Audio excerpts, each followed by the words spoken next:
Welcome to Big Week in Gaming. And yes, it's... Oh, wait, what's this?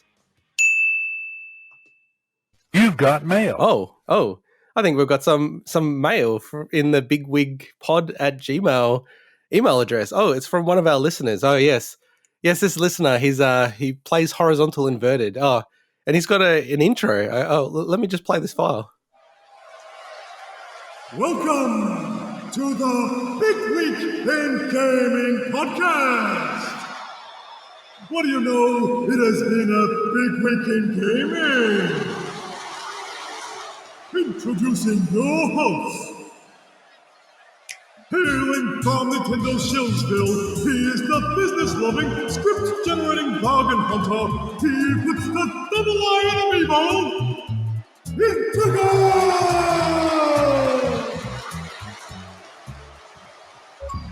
The self-proclaimed P3 nominated and approved future Xbox Hall of Famer and the #1 challenger to the mantle of the greatest Xbox RPG player in the world, Swinny!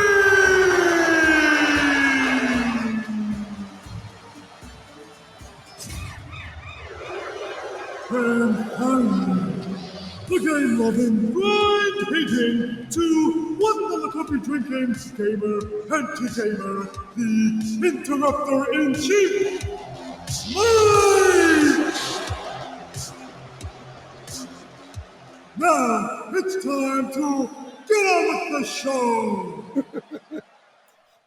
That was amazing. Oh man! Even I heard the subtle little cyberpunk cue. That's so good. Thank you to the listener out there who sent that in. That was quite funny. In this week's show, we'll be discussing. Sorry, go on. He also triggered me, but with that achievement unlock, I'm like, wait, what happened? Man, that was so good. There was also the subtle touches. I like how he said "future Xbox Hall of Famer." Thank you, dear listener, for getting that more accurate than integot. This is probably the first time I'm going to go back and actually listen to this episode just to hear fantastic. that. So in this week's show, we'll be discussing Ratchet & Clank's Rift Apart State of Play, Mike's first impressions of the new sci-fi time loop shooter Returnal, and we deep dive into the next nominee of our Game of Summer of the Year 2011, Deus Ex Human Revolution. No corrections this week, Swinny. Quick update, Konami has pulled out of E3, so they will not be appearing at E3.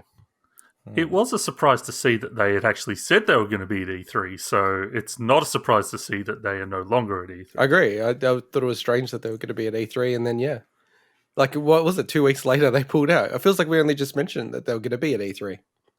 Well, they probably realised that, hey, they no longer really make many games, so what have they got to talk about other than Getsufumi? You never know. It could be a What new do they Metal do Gear. nowadays? Ooh, Could be a new They make lots of money from gambling. I was going to say they're more likely to make a Metal Gear pachinko machine. Well, they already have made. They have. Oh, there you go. Wow. Of course they did. And a Silent Hill one. Did. No way. Yeah. Wow, that's just creepy on so many levels. So what have you been playing this week, Mike?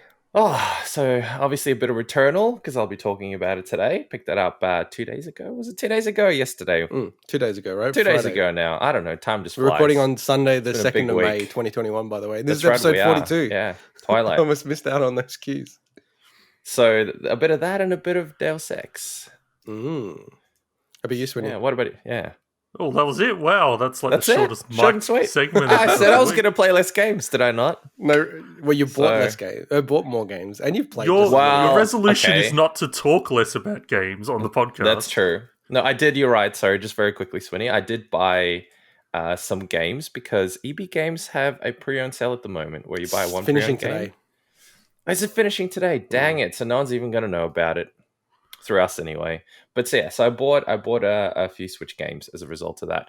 Amongst them is Final Fantasy 12 because I always wanted to play that, and I thought, man, it'd be perfect on the Switch. So why'd you buy that in the end? I'm confused because it's on Xbox Game Pass. Yeah, but I love the idea of a game like that being portable. You know, I played I think I mentioned this on last week's podcast as well. I played Final Fantasy VII, the original Final Fantasy VII, but like the, not remaster. I don't even know what they made some enhancements to it. It was just a port. A port, You keep basically. saying that it was some remaster. It was just a they, port. But it wasn't they made just a slight port, though. enhancements and stuff to it. Yeah, they it was allowed basically faster just battles and all sorts of stuff like that. Yeah, I know. which is I've cool. played through it like twice, Yeah, but he's the Whoa, it was wait. basically just a fancy port. That's all it was. Yeah. There's nothing. Not even nothing that much fancy to because it. there's some stuff with the original that was better, right? Really? Yeah. Like what? Oh, there's I could go into very detailed length on all the differences between the PC port, the PS1 port, the mobile port, then the subsequent Switch port, which was based Jeez, how on. many There's a whole ports did they have? timeline of it. You're familiar with this, Swinny? Yeah, so I just want to clarify, they didn't do much work to them, although the character models are cleaned up a little bit. But as you said, it's kind of almost similar to the original PC version in that regard. But the biggest thing they added were those, you could arguably say, quality of life. Oh, they were absolutely Well, were.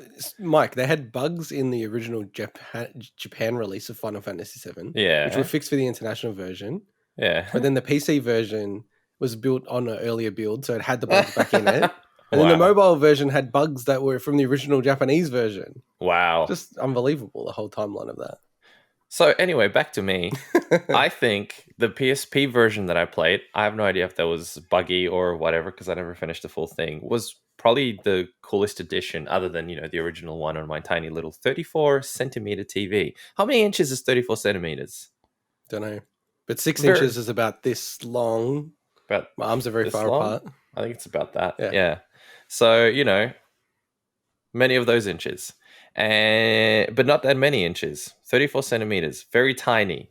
Like, seriously, that TV would have been smaller. It would have been about half my current monitor. 13 And I don't have a big monitor. 13 centimeters. Wait, So I played- 13 inches, you mean? 13 I inches. played- 34 Yeah, centimeters. yeah. 13 inches. I played all those games on a 13-inch CRT I played TV. through and spent a lot of time in Far Cry 2 on the 360 on a tiny little CRT. I remember outside. that one. Yes, I remember That your was TV. like, oh my god, what am Your I doing? dog Why am was, I playing like- this on there? You had a tiny dog, and it was still bigger than that TV. Oh yeah, This yeah. is Like a like Chihuahua or something. this is like old men yell at CRTs. Pretty much, yeah. Hey, I miss my CRT. So anyway, I've got a CRT in the other room. I told you about it. It's great. Yeah, I know. And they're not going up in price because everyone wants a CRT for I all know. the I retro stuff. got it for $10. Now it's selling for Bargain. like 200. It's ridiculous. Damn, that's really good. Mm. Anyway, so that's me. Swinny, what about you? Cool. So, look, honestly, pretty much all week, all I've been playing is Near Replicant. Mm. So Yeah, it's we know all been- about that. Yeah, so it's been fantastic to be replaying that game, and honestly, replaying it has really made me appreciate something that I probably didn't realize about the game. When I played it back then, Hmm. was how the game uses quiet moments, or but to give you an example, you might complete a quest and it's got a very dramatic conclusion to it, and the music that's playing during that dialogue then continues on after you've finished the quest and you get the dialogue saying quest complete, and the music just keeps playing and doesn't change back to the original whatever the music is of the, let's say if you're in a town area. Yeah. And it kind of lets you just Reflect. pretty much reflect. And they do that as well, where there's quite a bit of backtracking in this game, and some of it is definitely you could see as a downside, but there's times when the backtracking is actually used as that moment of reflection. That's and really cool. so it's where the characters or the party might not actually talk at all, and the music's kind of still keeps going, and you've just man, that was something, and then as you're just running, you're thinking about it. So I think it just uses those quiet moments really, really well. Hey, I tried that during our podcast. I tried to keep talking about the previous segment after each segment, but apparently you guys didn't like that. So, I don't know. Make up your mind. Do you want those moments or not? Mike, the trendsetter in reflective moments. It's actually quite funny. I actually would like to pick up this game, but I've just got so many other games to play. And because I've missed same. the initial launch window, I just can't help myself but feel like I got to wait until it goes on sale. Well, there's no reason to rush out to play this game. So, But I've because we can borrow your copy. Yeah, I've essentially wrapped up pretty much all the, like, if you're from a completionist standpoint, there's quite a bit of material farming and grinding in this game. So I've pretty much finished that up, and now I'm at the point where I'm on the verge of seeing some really cool stuff that I'm looking forward to, and some stuff that they've added in. It's very difficult to talk about this game without spoiling. Even the structure of the game is essentially a spoiler, so... But it's I'm really looking forward to what I'm about to get to, and I should be wrapped up with the game in the next probably few days. Nice. Do you want to do a review next week? I don't know if I'll do a full review, honestly. I don't think we have anything lined up special wise. Well, we'll talk about that. But one thing as well that it's kind of it just came up, and I'm like, oh man, there's this thing that I always think about, and I don't know the term for it, but it's like experiential links between games and like music or audio. So what I'm trying to get to is when you're playing a game in the past, and you might have been listening to, let's say, an album at the same time. Anytime you go back to that game or you think about the game, it reminds you of that album that you're playing at the same time. So an example is, when I was a kid, I remember vividly that I was playing a lot of Mario 64, and you've got Tall Tall Mountain, the big mountain level in it. And I remember that I was listening to Offspring's Ixnay from the Ombre all the time at the same time. So whenever I think about that level, I just think about the Offspring. And this came up when I was playing Nier. So I was in the middle of this grinding this area that's like a factory area. And then I remembered the exact podcast that I was listening to 6 years ago last time I did this. It's amazing how memory works, eh? Man, like I was listening to like Vampiro on Talk is Jericho when I was doing this exact thing 6 years ago. So I don't know if that ever happens to you guys when your memory of a game is linked to a memory of something you're listening to at the same time. Oh yeah, absolutely, yeah. And vice versa, as in something can link you back to the game as well. I think for me it's more like breakups and stuff like that. Yeah. And even like even a really good friend of mine who randomly now is like a presenter on ABC, so much so that, you know, I'm sitting there watching TV with my kid, like ABC Kids, and then he pops up on the screen. I'm like, oh, it's Nidge. What the hell? And he told me how with Californication, Red Hot Chili Peppers, how he can't listen to it because it reminds him of his breakup with his girlfriend. Yeah, I've got and it's weird. It's like a reverse memory. It's like I always think of that every time I listen to that album now. So you're vicariously experiencing the breakup through music. Yeah, and you know what it is about it? Because that album is quite emotional. It's just the vibe of the whole album. So it's like I could imagine that being a horrible album to have that imprinted on. Because it's just like there's so many like cool songs on that album, and it's just, and I think it's also I'm like, oh, I'd hate for this album to be spoiled. Like that's the other thing in my head, because that's my favorite Red Hot Chili Peppers album.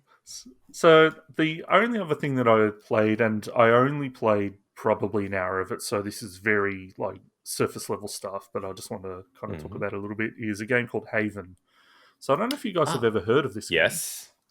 Is it the one with two people? Yes. Yeah. So it came out in December, launched on Game Pass, but it's on every platform. And it's from the Game Bakers, who the developers of Fury, however you say it, which was quite a popular game. And yeah, this game is just really, really unique, is the way I put it. It seems cool so far, but I'm super early. Like, I haven't experienced any combat or anything. I think it looks like it's a turn-based combat. And it's basically like you play as a couple in this sci-fi world, and they're in an established relationship when you start the game. And I'm thinking, man, how many games do that? Like, there's not many that will. Like, there's games where that's true, two characters will get together over the course of it, whatever. But to say at the beginning, this is essentially what seems like a boyfriend and girlfriend, you know. And they seem to be stranded on some barren planet because they're like on the run from this corporation or something. It's just really, really cool. And it's, I guess it's just a vibe to it, you know, just to go back to what we talked about Earthblade last week. Like, this game has a vibe to it, and the music is really, really awesome. Like, just the music when you're gliding around the world, I'm like, man, like, this is just some awesome music I'd listen to normally. I have to pick it up. But yeah, just that, you know, when you're traversing the world, you're gliding around, you can drift and stuff, and if you glide long enough, your characters actually hold hands when they're doing it. It's just really, really cool. That's awesome. So I'm looking forward to getting more into it. There's actually, I noticed there's some really interesting achievements that are obviously having a bit of a laugh. So there's one called "Can't Get Wetter," and the description is getting handsy under the waterfalls. I'm like, oh, I wonder what that is, because you can hold hands in this game if you stand long enough. So I'm like, awesome. I gotta check this out. And there's another one there's an achievement for skinny dipping apparently. So it's pretty funny. But yeah, like that aside, I think it seems really cool. But I'm so early, as I said, I haven't even got to combat yet. So speaking of couples, by the way, sorry, I messaged you guys about what my girlfriend said. When I was talking to her about Mario, and I'm like, man, the original Mario is so hard. It is hard. Yeah, and she's like, oh, maybe you're just not good at games. And I'm like, whoa, really? You're gonna say that? She's like, okay, fine, I take it back. You're a good gamer, but Swinny's a better gamer than you. He's got all the achievements. So I'm glad she paid attention to some stuff I've been saying. I don't even know how you would determine who's the better gamer among us. I know who's the I think we need to gamer. have a Well, I game think it's off. Mike, but it No, depends. exactly, how you it's know. Mike. No, I don't think Mike so. easily. Like, No. unless you're playing a fighting game, it's Mike. Yeah, but that's the point, though. Like, Exactly. okay, so I think we need an Olympics with multiple platformers. Who would types be of better, games and Mike stuff. or you? Probably. I think Swinny would be the best.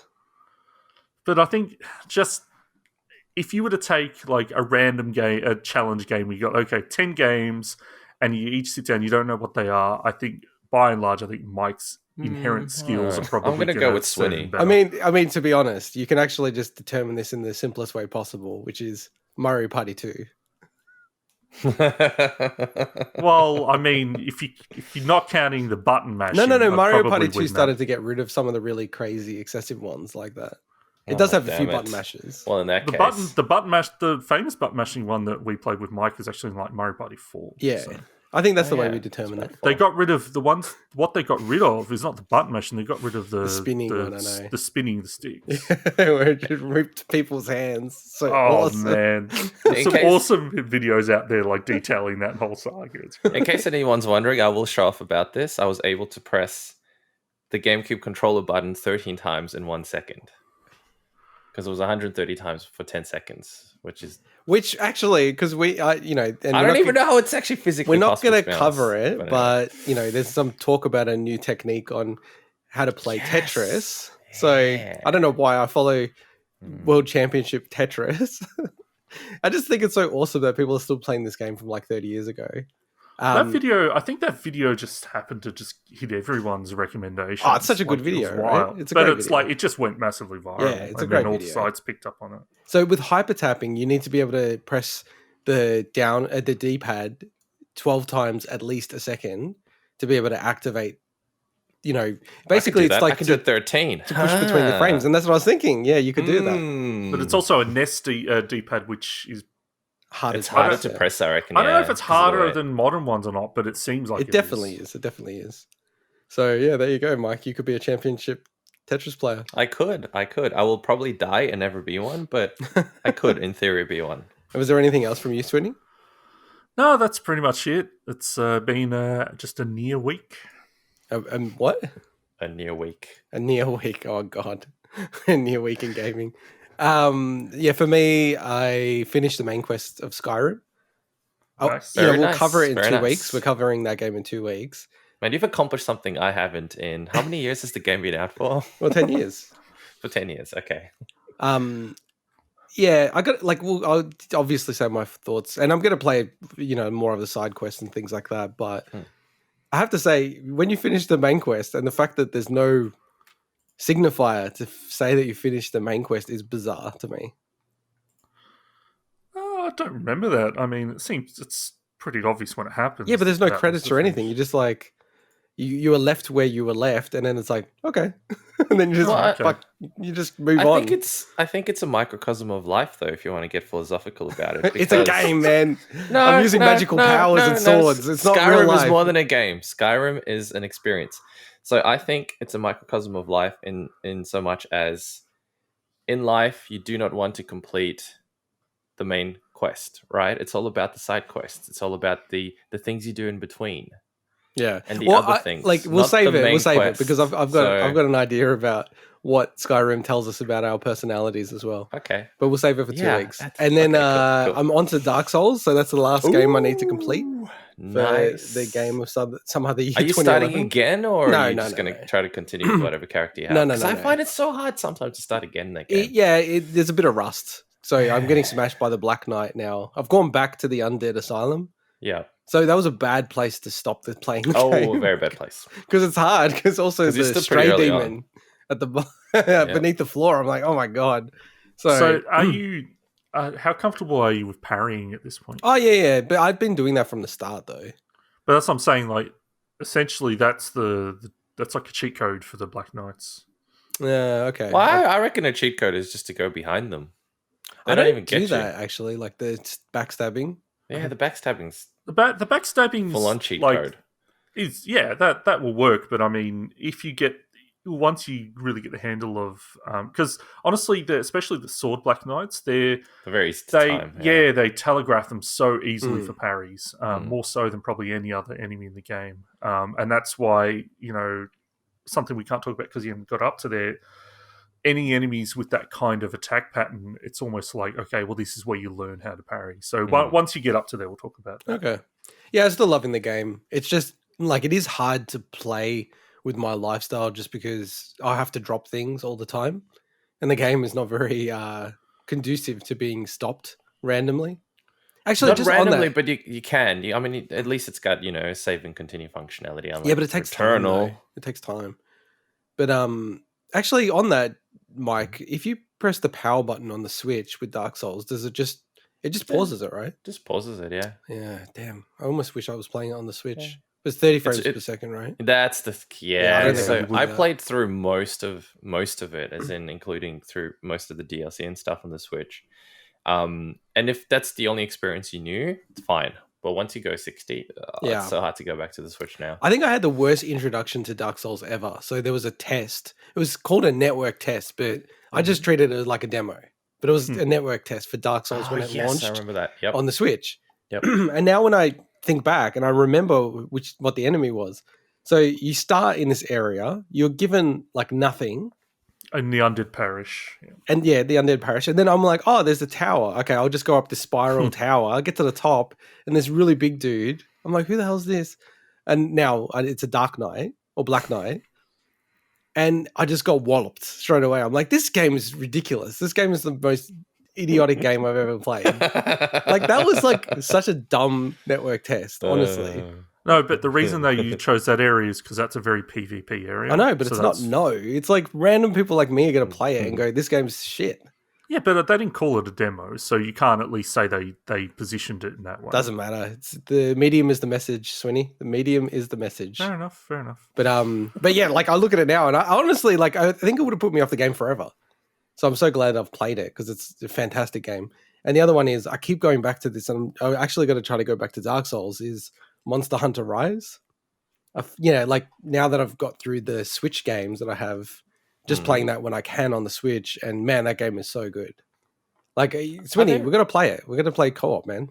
Are there any Yeah. pre-owned copies available? Does he say no? anywhere? Did Swinny just say no? I said, I think he did. I said yeah, but okay. like you've got to beat Dark Souls first. So. Oh, what? Like, look at this. He's like holding me ransom.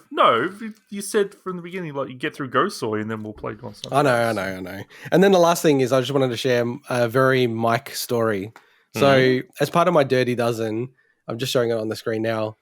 I need to play The Witcher 3 this year. And I wanted to take advantage of the cross saves. And so you could play on the Switch and the PC. That's going to be very helpful for me because I have long train rides. But the only problem that I had was one of the stores had Witcher 3 and then the other store had New Super Mario Brothers U Deluxe, which I like playing. And it's good with the kids and stuff. And then I was like, okay, I'm going to put my full mic mode on. So this is for the 2-for-1. Yeah. Deal. So yeah, that's a key element. So to get this at half price, you need to buy two. And then it's whatever the highest price of one of the games is. And, it's much better price than I've ever seen on eBay or anything like that. So, very Especially good. for a first party, yeah. And then you can always return it if something goes wrong. Anyway, so I bought it, and like I spoke to them beforehand. Essentially, I bought it from one store, then went to the other store and returned that game. Yeah, that's what I did as well. And then bought the other two, and it was like, bang, done. And they were cool with it. I was like, wow. I didn't even have to return it. I did exactly the same thing because I got... well, in the system, they return it. But like for me, it was just like... Yeah, that's right. She just processed the other one, and then she's like, oh, here's the difference. Yeah, I did the same. It was so cool, I have to admit. Like, you know, they get a lot of flack, EB games, for a lot of things. And some are justified, no doubt. But at the same time, they actually have pretty good deals sometimes. Sometimes they have the cheapest games. Like this deal is by far the cheapest way to get those games. Yeah. Shout out to the EB games workers out there. There's a lot of great people. Never had crap workers at EB Games. Yeah, I think we're all pro EB, honestly. Totally pro EB, yeah. I think we're all pro EB. Maybe we hate, you know, as part of the company sometimes and some of their practices and you know, the fact that everything's RRP, but they've got every right to put games at RRP. That's a business. That's the whole point of it. It's a business. Don't shop there if you don't. And to be honest, like even the EB that I go to now, when I talk to them, they're just like, just show us the price of the game somewhere else and we'll just match it. And they do it, yeah. Like, okay. And look, sometimes, and depends on the manager, sometimes they were a little flaky, as in, oh no, that's a different edition than ours. Ours comes with blah, and it's literally the same pre-order, thing. Just a different pre-order code, and then they refuse to do it. Like, come on. I don't want the pre-order code then. Just give me the game at the same price. But generally, the people have been really, really good. And yeah, I did exactly the same thing with Final Fantasy. I bought it from one store, and the guy's like, just go to a different store, take the game with you, pick a different game, and they'll just give you the game for free, basically. And that's exactly what they did. So I got Planetscape Torment. That's cool, man. Yeah, it's really awesome. Yeah, I was very close to getting Final Fantasy VII Remake and Red Dead Redemption 2. I would have gotten those if you can. They're brilliant games, both. They're good, yeah, but I just got so many games on my backlog. Yeah, I know. That's the problem. So it's just like, and I don't have that much time to play games in reality. Yeah, look how long it's taken me to get through the game of some other year games. I'm still impressed. I'm still very impressed. It also wouldn't surprise me if there's a new, like, next-gen version of Red Dead 2 that, I don't know, gets put out that's, like, not for free. It's like a much more of an upgrade. It wouldn't surprise me. They'd be punks if they do that. Well, especially because they haven't really added anything to the main game. They've mostly been, I'm assuming, focusing on the online component, right? I agree with Swinny. Like, I also thought, you know what's going to happen? I'm going to get Final Fantasy VII Remake, and then 2 months later, it's going to be on Game Pass for free for PC. The, you know, up-res version. I'm like, nah, I'm going to like hold off. What am I doing here? Maybe, but they're both cheap copies, aren't they? Like, how much are they individually? It was 22 each. It worked out to be. Yeah, that's fine. No, but look. This is the thing. If you play it. I'm trying to look at it as like, it needs to be in the window of when I'm realistically going to play it. And realistically, I'm not going to pick up these games. I'm going to play Final Fantasy VII before 7 Remake. So... yeah, fair point. I'm not going to play 7 and then remake straight after it. I'm probably going to give it a year or something. So, yeah. I was good with your resolution. All right, let's move into the news. So this week we had the State of Play, which ended up being really Ratchet and Clank Rift Apart State of Play. And this State of Play was about 15 minutes from memory and went into very much detail into what the game looks like, some of the mechanics of the game, much more about Rivet. I don't know if you guys remembered, but Rivet really, no one really, like they hadn't said almost anything about this character. So there was a lot of speculation about what Rivet was and who Rivet was. So that was sort of revealed in this gameplay trailer. And this was extremely, extremely well received amongst the community. And for me, at least, you know, very much like a true next-gen looking game. And very much probably replacing Dark Souls for me as like the best looking next gen game. Demon Souls. Good correction, instant correction. So I wanted to get your guys' thoughts on it, and then also, you know, are you going to pick it up, Mike? I know Swinny won't because he won't buy a PS5 until he buys a PS3, and then a PS4. So. Like this game for me was one of the ones I'm keeping my eye on, and I think it's becoming a day one purchase for me. How about you, Mike? Oh man, so I've never played the previous ones, but this looks really cool. And did you pick up the free one on PS4? Nope, did not. Ratchet and Clank was maybe free. I did. I just never played it. Yeah, because they just did a 60 FPS upgrade on it. Ah, nice. Maybe I should play that first then. But no, this game looks fantastic. Gameplay looks really good. The world looks really, really cool. So It might be one of those, I don't intend to get it, but then you'll get it and I'll get it at launch and then just sink many hours into it because it looks so cool. I think like one thing, I'll throw to Swinny in a second, but for me, the one thing when I was watching the state of play, I'm not sure if you watched it all, but there was one component where Ratchet like latches onto like the rifts and pulls it towards himself, and it's like the whole world moves. And I don't know, to me, it's like when I saw the animation, it just felt like I'd never seen an animation like that. It was like so smooth and so like, I don't know, it just looked insane. Like to me, it was probably the first time I've ever seen something next gen where I was like, wow, okay, that actually looks insanely impressive. Do you know the part I'm talking about, Swinny? Yeah, I mean that showed off that kind of thing in the early stuff, but Don't limit my enjoyment here. Not in this, not in such a big chunk of gameplay, and especially in this area. So they're showing off a lot more of this specific nefarious city area, and whereas before, a lot of the stuff we'd seen is kind of looked like it was in the same kind of slice of gameplay that. So it was good to see much new places and new areas in the game because by all accounts these games are quite varied in locations, and I guess in general, look, this looks absolutely fantastic. They obviously have to balance two very specific audiences. They've got the Ratchet and Clank fans, and then they've got the people that have never played a single Ratchet and Clank game and they're looking to play a next gen game on the PS5 because we know that, especially like obviously Xbox has no next gen games really, but on the PS5 people are wanting new games that they can't experience on the older platforms. And as someone that's never played any of the Ratchet Clank games, like I'm almost like I felt like, okay, if I had a PS5 right now, what am I thinking when I'm watching this? And what I came out of it was, man, this is the game I'd want to buy for my PS5. Yeah. So it looks absolutely awesome. And I know that they did the Ratchet and Clank animated movie, and I don't know how this compares to it, but just even the in-game cutscenes, the animation and the quality of the models is just absolutely phenomenal. It's kind of wild. Like this is where we're at with gaming. It's insane. nuts. I remember when you'd watch FMVs and you go, yeah, that's an FMV. That's not gameplay, obviously. Now gameplay is way, way better than the FMVs back in those days. Like, like if you were to compare, I don't know, some of the Final Fantasies, and I remember when we'd play the old ones way back, and the FMVs were just insane. But you knew that was an FMV. They couldn't achieve anything like that with gameplay. Whereas now you look at something like Ratchet and Clank, and you think, man, this is like just insanely beyond any FMV that you used to get even like 10 years ago. And it's actual real-time gameplay. It's nuts.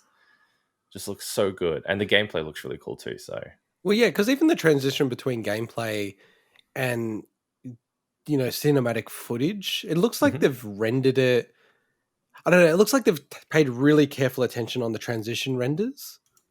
Yep. They've really tried to make the lighting and everything match as much as possible the cinematics to the in-game gameplay. But that's because the cinematics are actual running through the engine, aren't they? Are they? I mean, I think really? Yeah, I'm pretty sure. Yeah, it yeah. transitions Holy straight. moly! There was when he lands when the ship lands on the planet, and there's like a transition from the cinematic of the ship landing and stuff, and it goes straight into the gameplay. Yeah, I think that all, to me, at least from what I saw, it looked like it was just real time cinematics. It's that's what I took away. Like they definitely transition straight to gameplay. There may be some cases where they have done like some big story beats that are rendered, maybe using the in-game, and as you said, integot maybe with some, very specific shaders. So that may still happen, but from a lot of what they showed in this state of play, they were changing straight back and forth between gameplay and cutscene. Well, like I'm impressed regardless from a technical point of view, right? Like and interested, but in the reality is like I think we're all very pedantic with this kind of stuff, and I think all of us just felt that it was completely seamless. Just like the way it all played out and played through, like in terms of cinematics to gameplay to, story beats and everything. I think you summed it up really well, Swinny, where I think folk who are, probably a lot of people bought Returnal as well. Because they're like, I want to get a game that you can't get anywhere else that's good. And what game has that really been? Like, I know Miles Morales has sold like crazy, but it is more Spider-Man really. Demon Souls remake of, the PS3 game. This is a game, and same as Returnal, but I think this game, people are looking at it and just, I showed my wife this game and she thought it was a movie or something like that. And to your point before, Swinny, I was actually watching part of the Ratchet and Clank movie. It honestly, it's amazing. It's like 5 years later and it almost looks the same. Like, it's hard to even really tell the difference. Like, I honestly thought that they were pre-rendered, those cinematic scenes that you guys are talking about.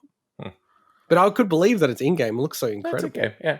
And the environments are so cool as well. Just the contrast in that video between the cityscape. I forget the name of that city that you guys mentioned. Nefarious City. And then it goes into the natural, more jungly sort of environment. That's so cool. It was actually a really good choice to showcase those two environments they're quite contrasting in terms of one has vegetation, one has a lot of tech, sort of cyberpunkish feel. A really good choice, I think.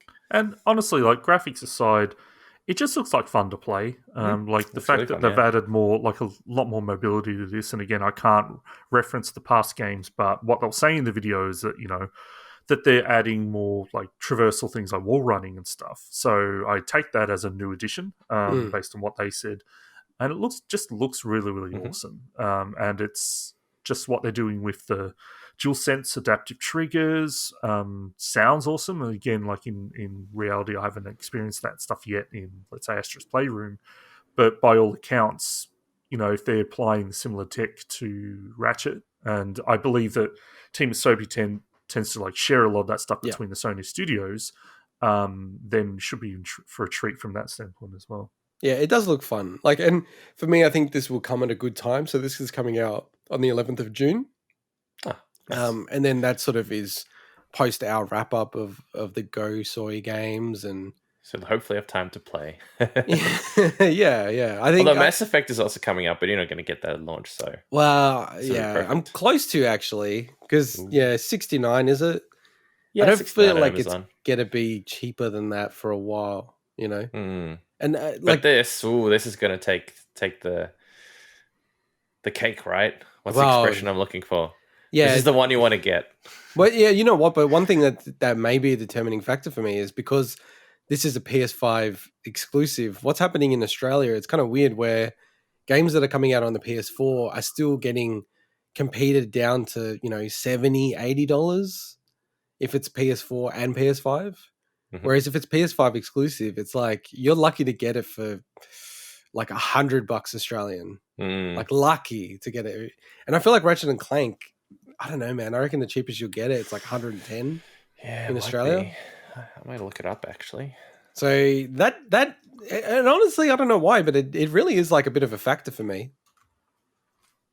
It just like it's such a jump in Australia versus like the US, where they've gone up from $60 to $70 US. And you are right, by the way. It seems like most stores are showing 108 for Harvey Norman.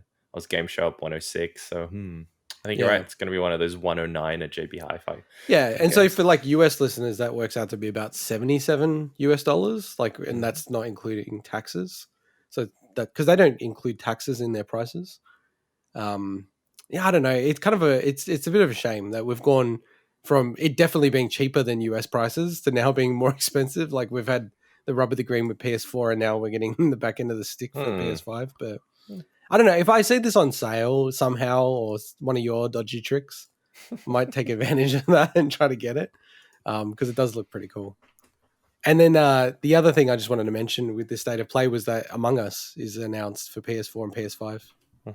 Cool. Nice. And I think, didn't they have some kind of Ratchet and Clank, like, didn't they show that there's like a skin? Yeah, skin or something. That's cool. That's a neat little way to link it in. They said they were going to cover another game. I don't know what that was. Did you? Subnautica, but all of that stuff was already known. It was just that there's a PS5 version of Subnautica 1. Cool. And then the new Subnautica is coming out as well. I think the upgrade, I would have written it down, but I think the upgrade's coming on the same day or around the same time as the new Subnautica. So yeah, it's interesting with Among Us. I don't like it's dropped off a lot on popularity, but like still very popular with some people. A bit like Fall Guys. I think with these games, it's a shame that they weren't all cross-platform, because I feel like there was probably more likely that they would have had more staying power. Because even Fall Guys, I know for Xbox and Switch has been pushed out to maybe even next year at the rate it's going, which is a bit of a shame. All right, let's move on to our next story. The ACCC is now a very interesting player in the Apple and Google versus Epic Games, and then the ACCC just itself, turning the heat up on Apple and Google. So, we wanted to cover this because it's going to cover a few different things around gaming, really. And the reality is, we're a gaming podcast that doesn't cover the number one gaming platform in the world, which is mobile gaming. And integot, can I ask what the ACCC is? Yes, and I should say people should call it the ACCC. I do see a lot of people online saying the ACCC. So it's the Australian Competition and Consumer Commission. There is one in England, and there's one that's sort of similar, but it got depowered under Trump in the US. But essentially, it's a government body, a regulatory body that looks at competition within Australia. And really, the ACCC is the reason why Australia, in my estimation, has the most pro-consumer laws in the world. Mm-hmm. You go back to, and I know that you covered this in your notes, Swinny, just around Steam, and the policies around Steam and refunding on Steam really sort of kickstarted in Australia. Steam and Valve in general like to try to simplify things. They don't like having different policies in different countries. And because of the way that Australia worked with its laws, even if you bought a digital game that's defective, you have to have a right to refund it. And they've fined, Valve in the past and Sony in the past for mistakes in this space, indiscretions in this space. So Steam actually changed their whole policy on their whole store to make it so that there's a 2-hour window where you can return a game, like 2 weeks and 2 hours. And that seemed to satisfy the ACCC as well. So the ACCC, I'm a big fan of them in general. Through my work, we deal with them to some degree. And there's often thought where I work around interpretations of what the ACCC will look at certain things. So it's certainly a body that does have an impact in Australia, where people do actually think of the consumer, think of competition, think of anti-competitive behavior, monopoly behavior, things like that. So there was a report into digital products, digital platforms. It's been going on for 5 years now, and they had their second report come out, and it was quite scathing and quite dramatic, really, for Apple and Google. And the crux of it really is that they view generally the fact that Apple, especially probably Apple more so than Google, can force people to have default apps, force people to only use their app platform, their app store, as in general anti-competitive. And I think the one that's the most interesting is they're pretty much dead set against the fact that once you have an app on your phone and it's there, that you have to only use, say Apple's mechanisms to buy in-game currency or to trade inside of the app. So that's probably the biggest thing that they're damning of. So much so that they are, it's tipped to, and, the Australian Financial Review is very, very good newspaper, very similar to the Wall Street Journal in America or the Times in England. They are tipped to say that the ACCC will be joining Epic Games in the federal lawsuit in Australia that Epic has against Apple and Google, which is, and they'll be joining the lawsuit as a witness for Epic Games, which is insane if that happens. That will huge, be yeah. huge. And I think we covered it. We've covered it I think 4 times, this battle between pretty much Apple versus Epic Games. And, I sort of said Australia is very pro-consumer. I thought it was a really smart move to sue in Australia because especially the forcing people to use Apple to buy in-game currency just doesn't compute in Australian law. There's so many examples of where these things have been shut down in Australia, where people have tried to do things like that. The banks have People tried to should do be things given like a choice where they want to blow and waste all their money.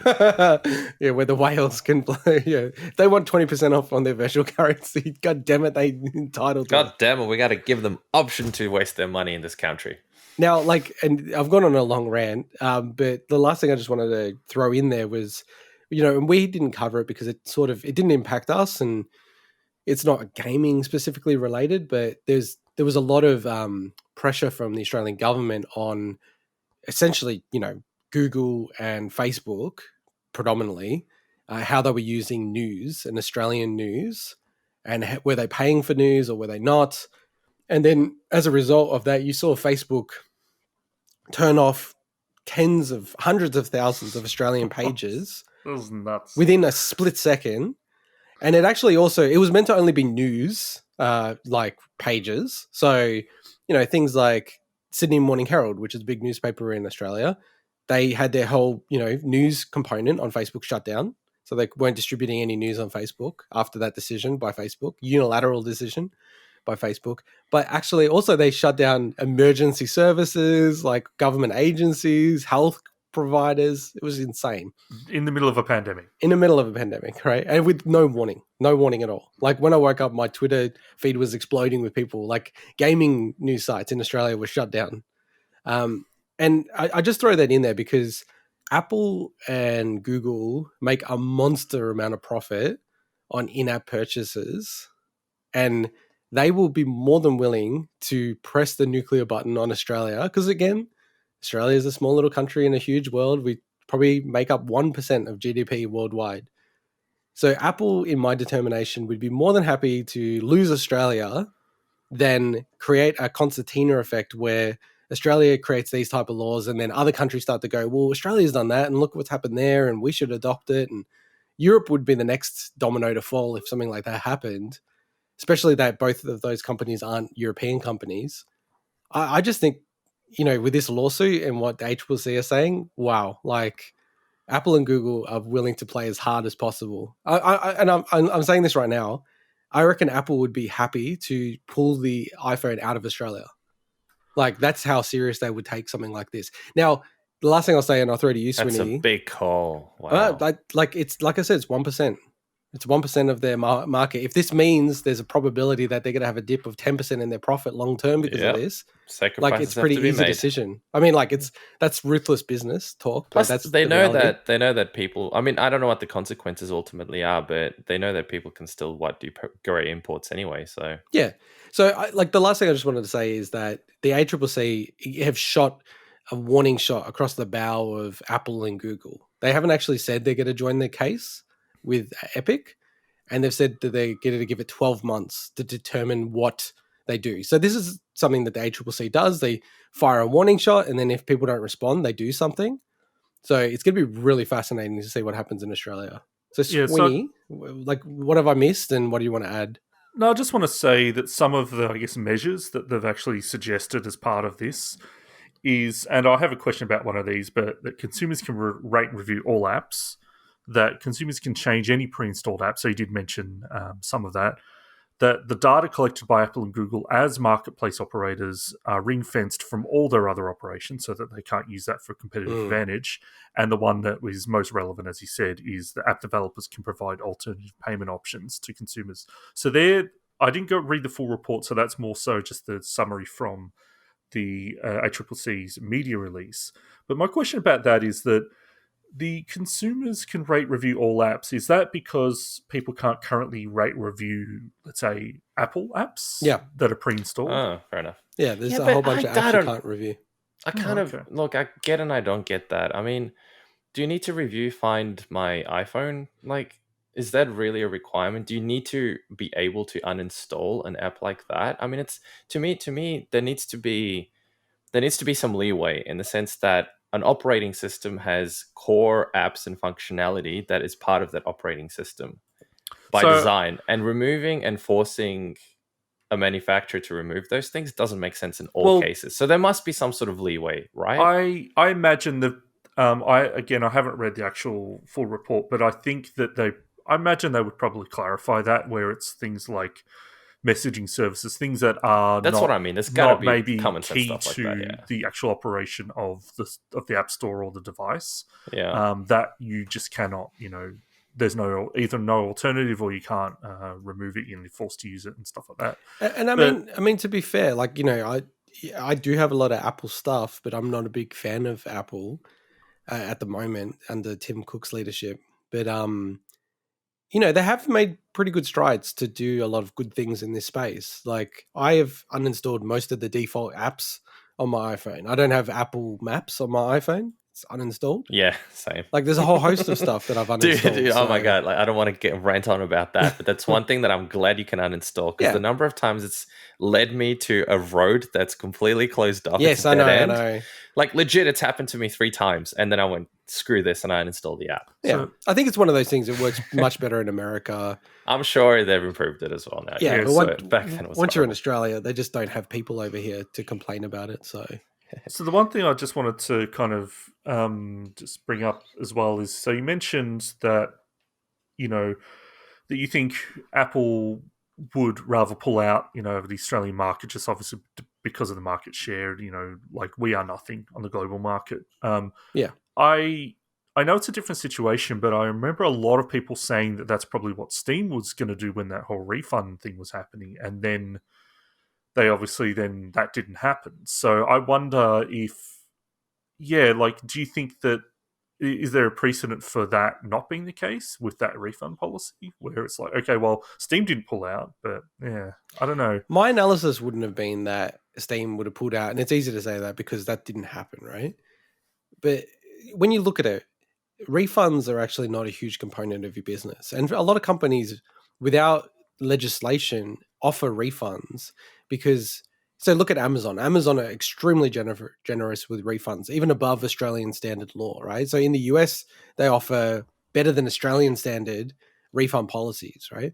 So part of refunding is just better customer experience. So if someone on Steam buys something, refunds it within an hour because they're like, this is just a piece of shit, the trailer, the advertising is crap, in a way, like in the long run, it actually helps correct the market a bit, right?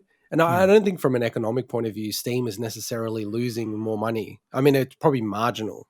Whereas in-app purchases, it'd be like, I say it like this. If the ACCC said to Steam, you need to move your, pricing down so that, developers get 90% share. Like, yeah, maybe Steam would pull out. Maybe, right? Because maybe it becomes a bit of a loophole for them and more developers try to list apps through Australia and all this other kind of crap, right? But refunds, I don't think that was necessarily going to blow up their business. But in-app purchases is one of the core parts of Apple's business. And when you look at it, it's like free money for them, legitimately. Like Fortnite, what are they producing, creating? Like, it's literally using market power to generate money. They're generating 30%, like 30 cents in the dollar for practically doing nothing. And Epic Games is doing all the work in terms of getting people interested and getting them to want to buy V-Bucks or whatever they're called and use that in-game stuff. So, yeah, I wouldn't have thought that Steam would have ever pulled out because of the refund policy. But you can also look at, I mean, on that topic with Epic Games, you can also look at, they're clearly not happy with just the 70% that they get. They want more. They want the full 100%, right? No. Well, I mean, to correct that, that's not true. I mean, Tim Sweeney has said he feels that 12% is a fair number, and that's what they set for the Epic Game Store on PC. Okay. So I just think, do Apple really take such a huge cut that companies have a problem with it? Obviously. Of course they do. Because otherwise we wouldn't be having this chat, right? The amount of so clearly they think it's too much that passes through Apple. The amount of money that was passing through Fortnite, 100% they would have. Yeah, of course they would. Yeah, you're talking about probably hundreds of millions, I'd assume, at that percentage. Yeah. And like on this mic, there's been a lot of studies in game theory where if you have a scenario where you put 2 people in a room and then give one person the power to distribute, food, right? Now, the parameters are one person determines the split, the other person determines whether the deal is taken, and if they say no, no one gets food, right? Over different cultures, different people, everything, right? What it's shown is if person A, who determines the splits, takes 70% and gives 30% to the other person, most people take that deal, right? Anything less than that, if they take 80% and 20, they get 20, they go, oh no, forget about it, I'm not taking anything. But in general, most people, over time, the number is 70-30, right? It's a weird thing that happens, like with game theory. It's just human nature that, 50-50 is the fairest way. if you take a bit more. So there is some weird inherent thing in human nature where maybe in this case, the right number is more like 15% that Apple takes. They take a bit more and developers are like, yeah, what else can we do? Yeah, we feel a bit ripped off, but it's not egregious, in this case. So I think there's a bit of an element of that. I do think there's going to be a downward trend in that space. There always is a downward trend in those kind of things. Well, the only cover that upward trend shortly, is in eBay, where the fees are now close to 13%. Well, they have more market power. They just keep going up. That's competition. That's what happens when you have a lack of Or competition. lack thereof, yeah. Exactly. Was there anything else you wanted to cover with this, Swinny? No, look, I think that's... Obviously, this is pretty tenuous to gaming at this point, but it could become massive for gaming in the future. So that's... And we're Aussies. We really wanted to talk about the ACCC. So. Yeah. And I love the ACCC. I think they're really good. They I don't get a tattoo on my lower back. They're pretty good. And if they join their case, man... I actually want to see how it works to go to the federal court. I want to actually visit the federal court. I want to get a signature from Rod Sims. No, legit, guys. I will, on your butt cheek. If I can find out if I can go into the session in the federal court when they have this case, I'm going to find out and then take a day off work and drive to Canberra and check it out. If that's where they're hosting it. Wow. I think it would be cool. I don't know. Yeah, actually, you can wear a little tag. You can wear a little tag that says you're part of the media. The media, yeah. Technically true. That would be a sight. That would be a sight. I will legit do it. I'll find out after this where the case is being held. All right, cool. Let's move on to another cheery story. So during the week, there was actually leaked documents from EA around FIFA 21 and predominantly around their FIFA Ultimate Team game mode, which is realistically a bit of a gambling loot box mechanic that's in that game and completely puts me off that game. So FIFA games, obviously, paid $70 games now, but the FIFA Ultimate Team component of the FIFA games is still where they make their bread and butter. And so during the week, there was actually amazing reporting from CBC, so that's a Canadian news network, who leaked and actually published a couple of pages of these documents. So these are internal documents.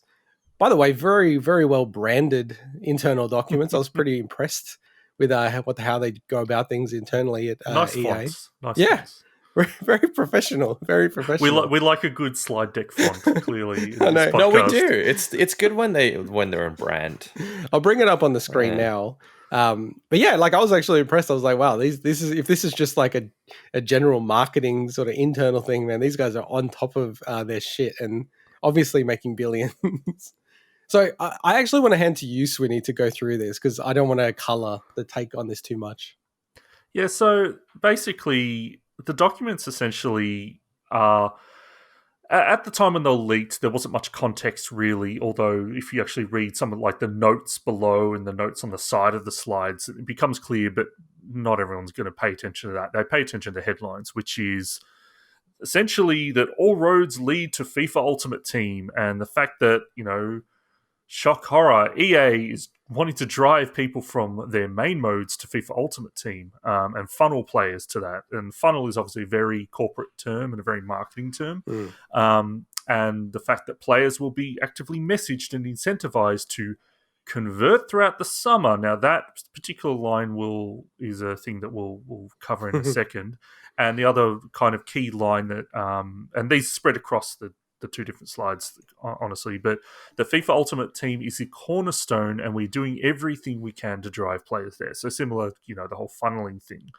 And this kind of blew up in a way that honestly surprised me because this is like the most obvious thing ever. It's like, Okay. Well, of course, this is where FIFA Ultimate Team's, EA are a business and they're one of the most businessy gaming businesses possible in terms of just the way they operate or in the way they, that they present themselves. So no shit that they're trying to drive people to the mode where people are spending microtransactions. Do I like it? No, I'm not going to touch these games ever because of that crap. But to act like it's some big news is like, wow, to me the news is more so in EA's response around it. So EA they responded, and there's also been there's an interview gamesindustry.biz with their VP of brand as well about it. But essentially, they said that that they called it sensationalized reporting. So they're always looking for opportunities to introduce players to modes in our games. Bitch, And our FIFA players are expecting fresh content that makes the service exciting, so it's a constant focus for us. And as part of the games industry is interview, they clarify that a lot of that updated fresh content is what, that's where FIFA Ultimate Team, that's where they add the content essentially to that mode. But the big thing, and this is the thing that is the most absolute bullcrap, is that they insisted that they do not push people to spend in their games. Which, if Eurogamer has actually a really good write-up where they kind of break it down. It's super biased, but it still has some good call-outs. And they show us the current home screen of FIFA 21, and it's just all FIFA Ultimate Team. Like it's the main ridiculous. things. Like, it's fuck you, EA. Seriously, Yeah, that's all I so can say. that statement is the most absolute fucking bullshit. But the main thing I wanted to call out before I guess get to you guys with your thoughts was if we've all worked on, no doubt, slide decks that are kind of, similar in many half ways. Of my week. Yeah, exactly. And if you were to take random slides out of slide decks I've done without context, it's bad. It's like, of course. And what I take issue with was, I do think the reporting on this was bullshit initially, because that whole incentivized to convert and is about, and you read it in the slides, it's not, incentivized to convert people to spending money in FIFA Ultimate Team. They are actually talking about converting people from FIFA 20 to 21. Like, that's actually what the focus of this slide deck is, because if you read the notes, FIFA 21 announced, cover reveal. On the sides, run up to FIFA 21. So now, to ask the gaming, fandom and people out there to not take things out of context is impossible. I understand that. But I don't like the fact that this stuff is often presented out of context. But that line, we do not push people to spend our games, is the biggest load of shit. So that's, I don't know. Who wants to go first with their thoughts on this? Yeah, I'll just jump in because it's probably a counterpoint to Mike's and yours. But yeah, look, I totally agree with that component. I feel that, and I'm probably more like centrist compared to you guys, but I do find a lot of games media, I don't know what's happening, but it's becoming very politically opinionated. And I feel like there's some kind of like idea in their minds where they need to be the arbiters to balance out the force. It's like the gaming companies are now the Sith and they're the Jedi, and they need to bring balance and order to the universe. And I really like Jason Schreier, but even during the week there was an article and I was like, dude, this is like so loaded. Like, he is, calling Cyberpunk 2077 a flop. Like, it's ridiculous. And I totally agree that the coverage of this is, you don't need to put sauce on this. It's like, it is what it is. And if that's shocking to some people, it's going to be shocking. But you don't need to manipulate it and try to add to it by, picking up things like incentivized to convert and then try to say that that is converting people to FIFA Ultimate Team, where in the exact same document, they say FIFA Ultimate Team is the cornerstone of everything we do, right? Like, you don't need to try to push the envelope too hard on framing it, which is correct, which is all they care about is trying to get more money off people. And I don't know, I know you guys hate this, but who cares? That's what they do. If you don't like it, don't get the game. I don't play FIFA. I would actually love to play FIFA if it didn't have this crap, right? But the reality is the amount of people like me who don't play this game because of the shitty loot boxes and monetization just completely outweighs the fact that there's a hell of a lot of people that will play it anyway. So it's not going to make more money by getting rid of it and then bringing back people like me. Well, what you just said is exactly my thoughts. Like, it's not counter me. That's exactly my thoughts. Yeah. Everything there. So, and look, like everything in here, I was like, like this. If I was a shareholder, I'd go, great, that's your job. This is what you're meant to do. We're not giving you money as a charity to make an indie game. It's like, this is a money-making beast. God, if they saw internal documents I've worked on, and no doubt the same for you guys, people would be like, what the fuck? This company's out to make money, and they treat their customers as numbers on a spreadsheet? Yes, that's business. It Yeah. sucks sometimes, But but, it it's doesn't business. No, I said sometimes it Yeah, sucks, sure. but that is business. That's honestly, that's capitalism. It is what it is. That's how the world turns, you know, Yeah. for these for-profit businesses at least. So Absolutely. And I think the world isn't, you know, it's not indie developers making games in garages anymore like it was back in the 80s and 90s and stuff a lot of the time. They're all businesses in the end now. Yes, there's huge creative elements, and you know, gaming as an industry, I feel, is still different to some of the industries we work in. Yes, definitely. Absolutely different. But unfortunately, in the end, it's a medium that is being used as a business by a hell of a lot of companies, and it's just the reality of it. They have Can I KPIs, just say on that, they have on- shareholders, they have profits. On that point, Mike, it's like the mechanics of the industry are exactly the same as the mechanics of the industries we're in, but the people involved are completely different. And that's where some of the people involved, I think, with something like I think the FIFA, majority of like developers and things like that. Yeah, and, I think just FIFA let me is finish my different, point. but Just yeah. let me. So, like, what I'm trying to say is, like, I do feel a little bit sad because there are people who are like very artistic, very creative. They use it as an outlet to express their creativity, and they're put into a situation that's very contrary to their sort of, you know, ideals of life. Whereas like people I work with are not idealistic in that way. They don't give a shit, right? They'll and it's take still a machine. the last cent of your grandma's back if they can. Are they? No, that's not fair. That's not true. But yeah, no, trust me, it's not true, right? But maybe in the industry Mike works in. yeah, maybe the company Mike works at.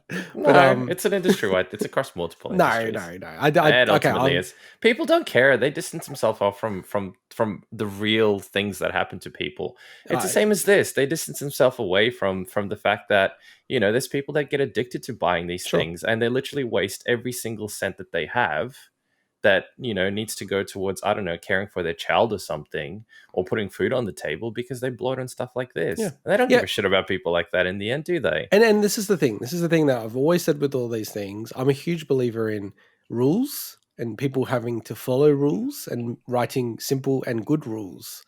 And simplistically, the rules in this space are ridiculous. Just the same as they are on Apple and Google. There's no way that people should be spending $10,000 on FIFA Ultimate Team. Sorry. Like, people can do that. Yeah, but you believe in a free market. So I do believe in a free market. Exactly. So you also do believe that people should be allowed to spend $10,000 if they want. Not necessarily. I never said that. Okay. So where do you draw the line?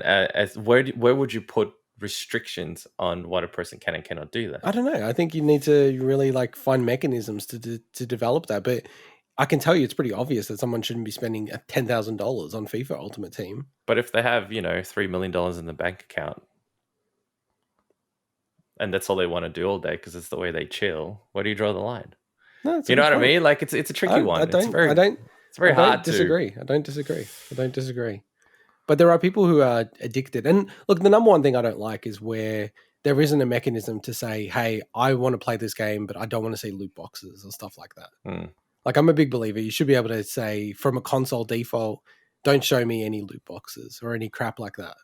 Because I would never let my kids play games like this until they're much, much older. Because it's super gambling. That's the issue I have the most is games that kids can pick up that have this stuff. But honestly, if I'm worried about that, I'm more worried about the mobile space than FIFA when it comes to that stuff. So. Yeah, no, exactly. And, you know, the one that I find the most egregious is Crash Team Racing Nitro Fueled, which launched with no loot boxes, then had a month later an update to add loot boxes into the core game. So even if you're a diligent parent, you've looked at the game, understood it, got it for your kids, and then a month later there's bloody loot boxes. Sneak it in. Ooh. Yeah, that's the stuff that I think rules can be put into place. So amazingly, it sounds like we're kind of all roughly on the same page on this one. I'm actually surprised about that. We're all tainted by the corporate. It's reality. All right, moving into the next segment. So I was going to have a jingle for this segment, but I call it business. So I have been subjected to a single segment to cover any business news. So there was getting your business hole. Yeah, getting my business groove on, my business time. So yeah, there was a few financial quarter ends. So I thought we'd just quickly cover it. So from a Microsoft point of view, headline number around gaming, they did $15 billion in sales, the record for Microsoft. And just quickly on Sony, they also did a record, which was $24 billion. Which I think for me, the overall takeaway on these two things is they've finally been able to break the back of the cyclical nature of launching consoles, which I think will then also make it interesting about mid-gen upgrades. So typically and historically, when companies have launched a console, they always have a down year. They even lose money, and Sony lost a hell of a lot of money with the PS3. They have literally broken that, and they still are making big profits and record sales as well. I wonder, and maybe your analysis might get into this a bit, but we know that the pandemic has been beneficial for gaming in a lot of ways. Yeah. I wonder, do you think that those numbers would have been higher or lower if we didn't have a pandemic? Oh, way lower. Yeah, it's way lower. It's wild to think that, the people are buying these new machines in these times because they want something new and so exciting to get them away from their, and they're stuck at home, and things like that. It's nuts. Yeah, and I think it's also people just want to find things you can do at home, solitary activities, but connecting with people. So anything big tech related is up huge amount. Since the pandemic started, I think big tech, so the Apples, Facebooks, Googles, I think they're up 40% from memory since the pandemic started, which is insane given how much they were valued before that. Just going back to Microsoft, they are pushing pretty hard into the PC space in a really interesting way for me. I don't know if you guys have ever even opened up the Microsoft Store. Well, definitely Swinny would have because of achievements. Of course. But Mike, have you opened up the Microsoft Store? Do you even know what that is? As in the store on Windows? Yeah. Yeah, I've opened it up multiple times, yeah. To me, that is not a thing. I don't think of it in the same way as Epic Game Store or Steam or anything like that. But, they're doing some interesting stuff, Microsoft. So historically, they had a 30% take rate for any games that they sold on there. They are moving it down to 12%, which is exactly in line with Epic Games. So developers are now going to be taking 88% of the profits, the revenue, from games that are sold on the Microsoft Store, which to me is insanely smart because it comes installed by default onto Windows. It also means that as a developer, I actually wouldn't have looked to publish it on the Microsoft Store. But now that there's such a disparity, you go, well, okay, I can probably put it on the Microsoft Store, do a bit of a discount, and I'll make even more money. And then if you've got it on the Microsoft Store, it means that you're then a good candidate for PC Game Pass. Yeah, Game Pass is the blessing that store needed. It's just wild. I know I think you can install straight out of the Xbox app. You don't need to touch the store, but still, it's obviously, that's the back end. It's, whether or not it looks like the store or it looks like the app, it's still the Microsoft Store in what that you're downloading from. And my free advice to Microsoft, honestly, I think from a gaming point of view, they need to give up and just call everything related to games on Windows Xbox. Yeah. I do not know why they want to persist with a Microsoft Store with a gaming tab rather than just call it the Xbox Store. To me, that would make more sense. I'd go, I just open up the Xbox Store and buy games on my Windows PC. I don't know. I find it really nuts. But see, we're in that ecosystem and stuff. I can imagine a lot of people who aren't into Xbox or PlayStation or whatever, and they see a games tab. Maybe.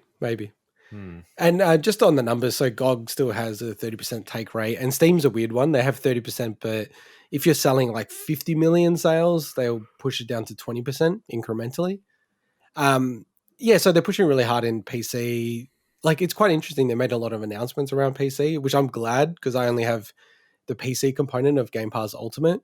And even their CEO, Satya Nadella, actually spoke about Game Pass, which I think was one of the first times he really spoke about it at any length on analyst call, which kind of interests me. And just I just want to read out the wording because the language to me is quite interesting. It's with Game Pass, we are redefining how games are distributed, played, and viewed. Just last week, we added cloud gaming via the browser, expanding our reach across PC and mobile. And just to me, it's he literally did not say the word console or Xbox or anything like that, Yeah, it's, expanding our reach. To me, there's thing there that say, okay, well, we know that we're in that space already. But yeah, no. But the focus is just on Game Pass is the medium, now. Game Pass is it's almost like Game Pass is Xbox from the future in their mind, which makes sense. And I think it's very much like Netflix. Netflix originally was sending out DVDs and they had a little bit of streaming business on the side, and then that became their whole business. I kind of can imagine Xbox in the far distant future just being a service, and that is what Xbox is. And the last thing, just which is also a link on Gamers of some other year, Minecraft now has, and this is up from before, now has 140 million monthly active users. That just like blows me away. Every month there's 140 million people playing I added Minecraft. an extra one. I caught up with my girlfriend's fam last night, and her cousin, niece, cousin, whatever, the one that I got the Switch for, she was playing Minecraft on it with her friends. Yeah, so there you go. That's another one added to the list. On Sony, so I covered the 24 billion headline gaming division sales, which is massive. Sony is already like the best-selling console in the US ever up to this point, which is pretty interesting.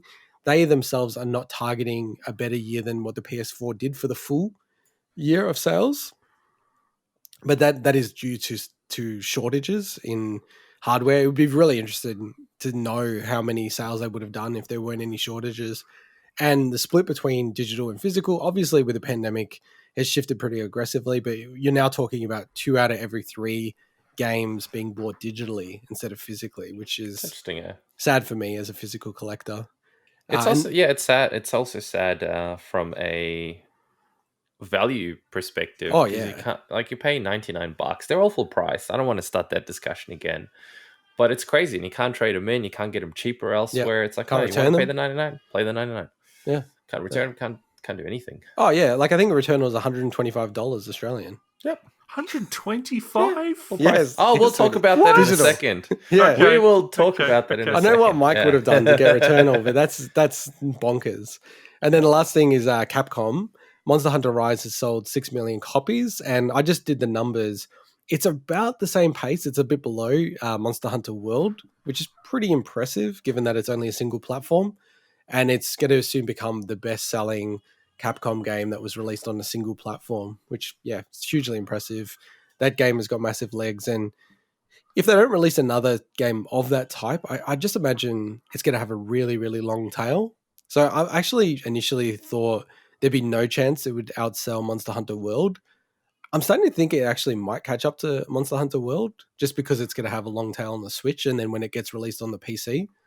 And then I wonder if it will get released on the PS4 and Xbox eventually. Maybe. Well, to me, it all hinges on also how they handle the expansion side of things, because the way it used to work with Monster Hunter is that they would release another version that was an upgraded version, whereas with Iceborne, that was an expansion on top of World. So essentially, Iceborne purchases were counted as World sales, where, I guess you could say, okay, well, these 2 particular versions of Monster Hunter are treated as the same from a number standpoint, but they were different games. So I can almost see them going back to the old model with the Switch one because of just the infrastructure with like the way they handle expansions and stuff. But I don't know. It depends. I think they're going to follow the same example because everything they've done so far is exactly what they've done with World. So they just released version 2 the other day. So there's some more monsters and things like that, but there's also functionality that's now behind DLC, some base game functionality that they've pushed behind a paywall, which is what they did with Monster Hunter World as well. So I don't know. It seems like they're going to follow the same track, which makes sense. They made a lot of money the way that they did it with Monster Hunter World. So just the next bit of news. So this is now extremely self-indulgent of me. Monster Hunter Stories 2 amiibo up for pre-order exclusively on EB Games Australia. They are coming out in a couple of months, so I think this is almost one of those ones where they're going to just make available the ones that people actually ask for. So if they get 10,000 pre-orders, they're going to ship 10,000 to Australia and just deal with it that way. They're really expensive. It's like $100 for the 3. So it's like 35, 30, and 30, which like normally the amiibo are about 21. So that's a bit painful. And they seem to be doing that in Australia, especially. These are just like normal price in other markets. And just the other quick one. And the only thing I wanted to say about this pre-order, because I've been waiting for this pre-order, I was sort of told unofficially it was going to be on the Nintendo store. And then now it's on EB Games, which I thought, that was kind of interesting. And then the fact that they only gave less than 3 hours notice to when the pre-order was going to start, which to me kind of meant that they mustn't have thought it was going to sell out. And it hasn't sold out, thank God. So they launched this new special Australian New Zealand My Nintendo store. Yeah. They put up the Monster Hunter Rise amiibo as exclusive on that site. But the Monster Hunter Stories 2 amiibo, they don't. They put that with EB. Like, what the hell? Like, that just seems just so... I understand, obviously, the business deals there, and EB needs to drive people to their stores, But that's just like, okay, as a consumer, as someone buying this stuff, like, you would assume they would put it up on that new store. That's ridiculous. I agree, and I don't really understand it. And just chatting to the people I know at EB... definitely amiibos are like very petered out by now, like there's bolted on people who buy them, crazy people who keep buying them, but it's nothing, it's nothing like the numbers back in, 2015, 16, 17. So yeah, I don't know. It's weird. I can't understand it. I mean, it was sold at GameStop in America, these 3 amiibo, but that was the same as Rise. And that didn't go through EB Games, so maybe I wonder, and I could be completely off. Maybe they didn't see the numbers they wanted to from that store as well. Well, actually, that okay. So this is your Amiibo segment now. The weird thing that's happening in Australia, these are sold on Nintendo Store Australia.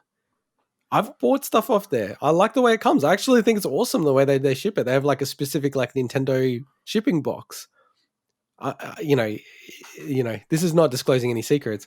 I'm a part of a Facebook group for Amiibo, right? Of nutters like me. And I was actually shocked to read how many people go, I'm not going to buy it because it's on the Nintendo store. I'm just like, why? Like, they go, no, I want to be able to buy it in like EB or JB, like an actual physical store. So, and then I've also noticed that these are still buyable. You can still buy them on the Nintendo store. And they're trading at a higher value on eBay. eBay. So you can like just buy them off the Nintendo store and sell them on eBay for more. Out of curiosity. Free. Oh, it's free, so. Because, how much, like once you buy them and stuff like that. So but you know what? People are like, oh, I don't want a different thing just because it's different. So. But how do you explain that? It doesn't make any sense. You're buying it off eBay. No. All I'm saying is that people by and large like their comfort zones. No, they just like the comfort zones. Yeah. They stick to what they know. They don't want a new store, a new unknown. Even if it's easier, even if it's the same thing, until they get used to it, they refuse to do it. But some people wouldn't.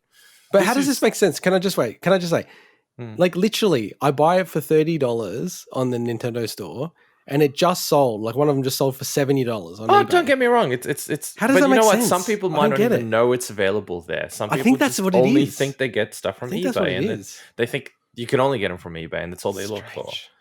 Yeah, but I'm saying is, sorry, Swinny, just quickly. All I'm saying is I can understand why people don't want another store. Anyway, sorry, go on, Swinny. I was just going to say, like, your whole thing of another store. I mean, this is almost direct from Nintendo. Like, I know that. I know that. I'm not one of those people. I'm not saying that. I'm just saying there are many people out there who do not go out of their known comfort zones. And it's any new thing that comes along, takes them a while to get into it. You know what it is? It must be international buyers. It must be like you can't buy overseas very easily. I can't explain it any other way because I did sell something on eBay and then someone was like, oh, can you ship it to Korea? I'm like, dude, I said it was explicitly Australia. Wow. Yeah. So it must be driving the market up because even today, they're still selling for like $100 and you can buy them right now for $30. I reckon that's what it is because those people can't get it from the Nintendo one, can they? Must be. No. You can only ship to Australia from the Nintendo store. I reckon that's it because we've known in the past that, like, if you walk into a store in Australia and there's Amiibo that people are like paying shitloads for Yeah. over in the US because they're out of stock and stuff. So That's true. That's true. Anyway, that's enough amiibo for this episode. Let's get into my favorite segment of the week. The bargain bin for the week commencing Sunday, the 2nd of May, 2021. And always, we start with Epic Game Store. They give us so many great games every week. Last week, Alien Isolation is amazing. The DLC was free as well. So what is it this week? Swinny, I'm just checking. Idle Champions Forgotten Realms DLC add-in must install game to be a... What is this shit? I have to say, this is like the most disappointing week, and I feel so entitled that we're getting like a free game every single week, and then this is just utter trash. Well, look, I wouldn't say... I don't think it's utter trash for people that are into that game, and apparently that game has a big community. Yes. So it's probably fantastic for them, but it's utter trash for everyone else that isn't into this game. And honestly, I had heard about this game before, but I've never seen what it looks like. This game is a looker. Let me just put it that way. Someone wants to look that up, but yeah. Oh, okay. I'm gonna have to do some googling. I don't know if the sarcasm was coming through when I said that. Yeah, so Idle Champions, it's a free-to-play game, and then it's basically just DLC for that game. And it's so convoluted to install it. Like, this is how bad it is, guys. This is the first time I've never got the free offer from Epic Games. That's how bad it is. That's how bad it is. So let's skip that. Delete that. Delete that from the comments, Swinny. One thing that you asked for, Swinny, is to call out good Amazon Prime deals. So I am doing that. So with Amazon Prime, currently you can get Moving Out, which is an Aussie-made game. That's free up to the next couple of days if you want to claim it. And then also Yoko's Island Express is coming back to Amazon Prime for free. So if you have Amazon Prime, you should jump on and claim those. Both very good games. Nintendo Switch. So highlights this week, SNK 40th Anniversary Collection is $30 until the 9th of May. Hyper Light Drifter is $18 until the 12th of May. That's a very good Game Maker Studio game. On PlayStation, so their PS Plus games for May, we still don't know what the next play-at-home free games are going to be, because I think there's one more collection of games that are going to come out, or game that's going to come out for that. So we'll wait for that. But the PS Plus games for May are Battlefield 5, which is the PS4 edition, Stranded Deep PS4 edition, and Wreckfest PS5. Digital highlights include Duke Nukem 3D 20th Anniversary World Tour, which is $6. It's actually on sale in lots of different stores, so depending on your platform, you should check that out. And I Am Bread is $3.50 until the 13th of May. I feel like Swinny just put that as a joke. No, that's... So you have a clip of me saying I am bread. No, there's a really cool Games Done Quick speedrun of I Am Bread out there as well. So, all right, over to you for Xbox. Yeah, so we've got one Game Pass edition highlight for this month, but it's a hell of a one. So coming on the 4th of May is Dragon Quest Builders 2, which is coming to console and PC Game Pass, which is great. Now, for once, we've actually got some Xbox sales. Woohoo! For once, because it's Golden Week at the moment. So there's some highlights. So these are all the games are generally Japanese developed ones, with a couple of exceptions in their sales. But the ones I called out, so both Romancing Saga 2 and 3 are 50% off until the 6th of May. So we're talking Romancing Saga 2 is $18.70, and Romancing Saga 3 is $22.45. Those games don't go on sale that often, so that's why I really want to call them out. Ultimate Marvel vs. Capcom 3, the Xbox One re-release, is $15.20 until the 6th of May.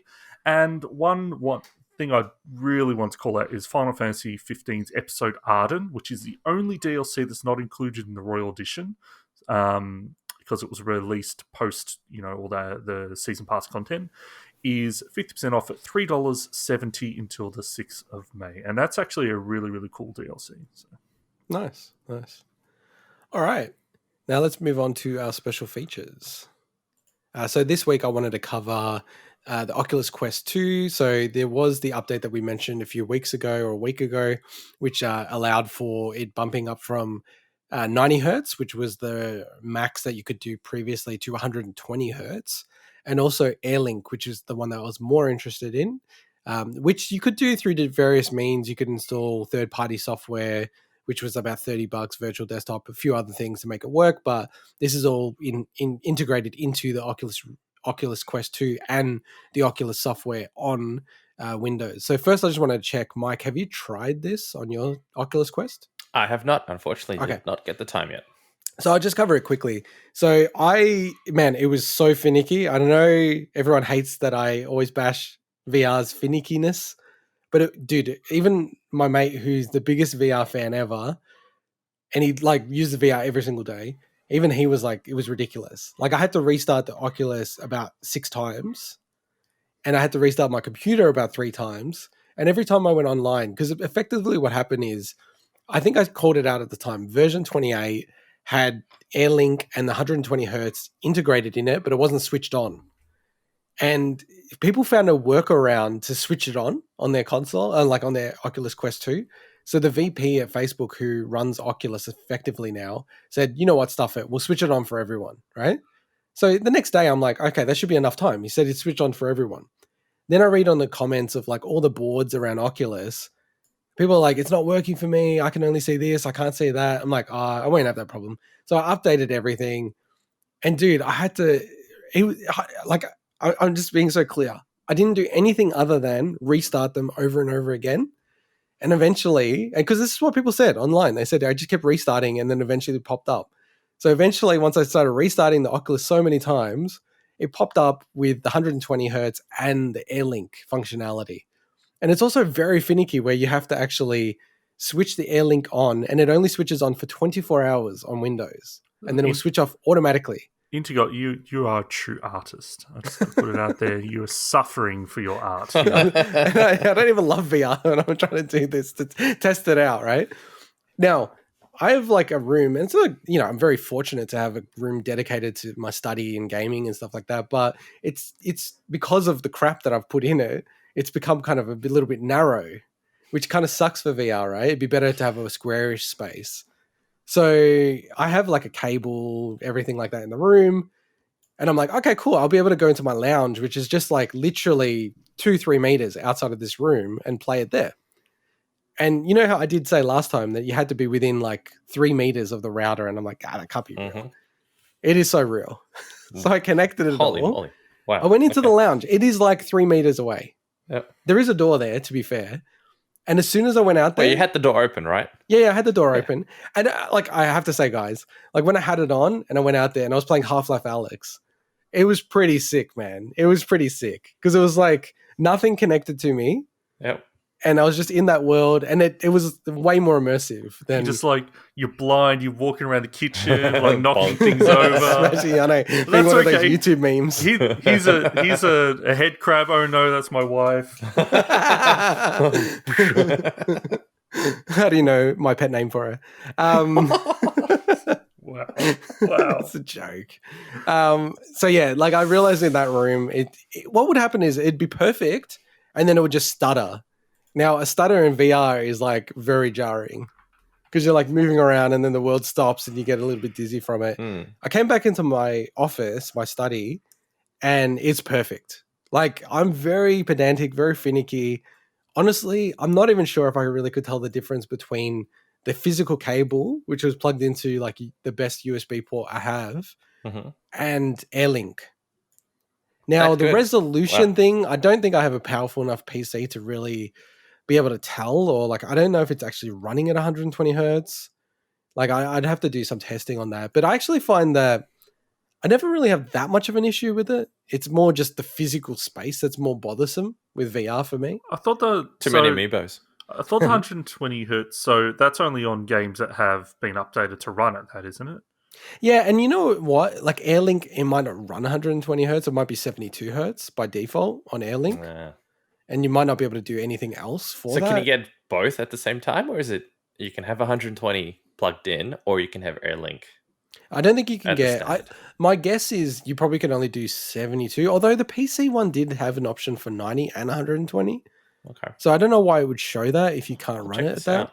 I mean, that'd be a fair trade-off, honestly, if that was the case. That'd be a fair trade, of course, And, like, for me, like, I don't have a massive issue with it. I think it's just more it's always a bit jarring just moving in a VR space and, just not correlating necessarily to your physical movements. Yeah. I don't think having more frame rate is going to do away with that. But yeah, having said that, honestly, I can't go back now. Like I will play Half-Life Alyx using this method, and I might actually, because my router, I'll be able to move it a bit. So I'm actually considering trying to move my router out of my room a little bit, so then I can use the lounge room just for keep it in the VR. hallway. I'm starting to become a VR nutcase, like some people are. So yeah, no, very cool update. Still just like Facebook, still would never buy an Oculus Quest 2. And it's actually just becoming more and more of a shame. And my big hope is that Sony, when they release, PSVR 2, they have a PC app and they offer similar functionality. But, they've already got the wireless thing going on Oculus. Now I actually do, it's kind of smart from Oculus. I don't know if I can go back to having a cable. And that's how the PSVR is going to work. It's going to have a cable running into the PS5. So, there you go. But you should check it out, Mike, given that you're the bigger fan of VR and never use it. Find some time. All right, well, let's go to your segment. Returnal. Ooh. Over to you, Mike. Oh, I thought you were going to do a cool little intro. No. About how this is, House Marquee's first foray into Housemark. Housemark. I say House Marquee. It's Housemark. Whatever. That's what they say. We should get them on the show and then they can correct us. Anyway, latest PS5. I think, sorry, Marquee has 2 E's, by the way. I think that's why. Yeah, no, I didn't want to say that. I know. I'm sure I'm wrong. Anyway, this is the first foray into like a proper big AAA title. So I managed to get my hands on Returnal on launch day. I traded a couple of games in the previous day. No, I actually ended up trading. I'll talk about it in a sec, but I ended up trading 2 of my actual games, not the dodgy deal that I was going to do. That I'll talk about it when I talk about the price of this game in a sec. So I got my hands on it. I ended up playing it after work on Friday. Moved my PlayStation back to my main TV, where I've got the proper 4K set up with the good sound and everything else. So the first thing I'll talk about is the sound and the music, because you get those rarish games, I think, where even just the title screen or even just leaving it at the title screen on PlayStation, Xbox doesn't do it. I don't think it's got the same mechanic, but on PlayStation, if you've got the disc in and you just leave it there on the game without even launching the game, it plays sort of the theme song of the game. Yeah, I like that. Which is awesome. And even that just captivates you. It's such a cool sort of eerie music to it, that sort of alien-esque vibe that is very befitting of a game like this. So that struck me as a huge positive when I finally put the game in. The game actually does tell you that you should use headphones with the 3D sound. I didn't, because I've got a 5.1 setup, fortunately. Do you even have a headset that supports 3D? No, I don't have one of the official headsets. So I don't know exactly if it will work with my Bose or something like that. But I think it could really benefit from having that closeness. It's not a horror game or anything like that, but it's certainly a game that I think would benefit from from immersing yourself in that sound. And we've spoken about how important music and sound is to games, that a lot of the times it gets forgotten. People think about the graphics, people think about the gameplay, the story, etc. But the music, and you covered this in an earlier segment even today, the silence, as you called it, is so critical. And that is one thing that this game does absolutely fantastically, to the extent that I want to get my hands on the soundtrack. It's that good. Now, in terms of the game itself, so the game is a bit of a mishmash between a roguelite. So roguelites for people who haven't played those kind of games, and there are quite a lot of people who actually haven't played those kind of games, because one of my mates picked this game up, and it was the contrast was really interesting, because to me this game is exactly what I thought it would be, down to the T. I didn't see a lot of stuff on it, but I saw enough and I read just enough, making sure that nothing gets spoiled, to try to understand what the game's about. And when I started playing it, it is literally exactly what I thought the game would be. Whereas with him, he had never really played roguelites before, not to the extent that I guess I did. So stuff like Dead Cells, Hades, etc. I don't think he ever played those games. So he didn't really know what to expect. And for him, it actually wasn't a positive experience. The whole dying over and over and over again mechanic was not a positive thing for him. It didn't really click. To the extent that I think he's probably going to return the game today. He's going to return Returnal. Eh? He's going to return Returnal, yeah. Returnal. Whereas I actually, I knew the concept, and I like the concept, and I'll talk a bit about the pros and cons of the game mechanic like that. But just in terms of the overall mechanics, one thing that struck me, and I think this is kind of a thing that happens with a lot of games, but I think it happens with a lot of roguelite games specifically, is it can be a little overwhelming at the start to understand all the different mechanics that are at play. Even little things. Health isn't called health, as an example, obviously. It's got a specific name in the game, but there is a secondary mechanic related to it that it doesn't click until you sort of play, and then you go, oh, I see what's happening here. So you get your basic health bar, and there's a mechanic that, look, if it's explained in the game, I totally missed it. But for anyone who's playing it that hasn't we know seen you've it, never skipped dialogue in games. No, before. I actually not in a game like this. Especially I always skip the dialogue. I do not. When I pick these kind of games, I watch everything. I read all the tutorials. If it comes up with like, press this button to watch the tutorial, I'm always like, yeah, what's the tutorial? Show me. Thinking back to Project Triangle, whatever it is, Triangle Strategy. Yeah. That's right. Hey, look, stuff like that I'm rushing through because it's a demo that I don't really care about. Yeah, that's going to happen. With a game like this that I really want to immerse myself in and, sit down, turn the lights off, I look at everything in detail. I take my time. So anyway, one of these mechanics that was really weird is if you're at full health pickups increase your health. They don't instantly increase it, but basically they contribute to one of 3 bars, and every 3 bars that you fill up, you get another 5% health. And that mechanic, I swear, I do not remember anywhere that mechanic being explained anywhere. Right. So for quite a while, I'm confused. I'm like, am I picking health up or am I picking an upgrade up? Like, what am I picking up? They both look the same. They're both green. Wait, sorry, because that was really confusing how you introed that. You said health pickups when you're full health. Increase your health. Yeah, it's okay. I know this is really confusing. They increase your maximum health. Sorry. Yeah. So if you so the game, I guess, and I'll talk about this in a sec as well. So the game rewards you for playing well, because if you play really well and you're at full health, all the green pickups, which are the health ones, every 3 of those, and you can get bigger amounts, and you can get 2 slots instead of the full just 1 slot to fill up to the 3. It's very confusing just explaining this, but point is, it increases your maximum health by 5%. Okay. So it actually really, really not so much encourages you, but it rewards you and incentivizes you for being really good at the bloody game. Now, that element plays out in other areas as well. So, for example, there's an overload mechanic. So if you reload at the correct time, you get bonuses to that as well. And then the other huge mechanic at play is every 3 enemies that you kill, it increases your some bonuses that you get.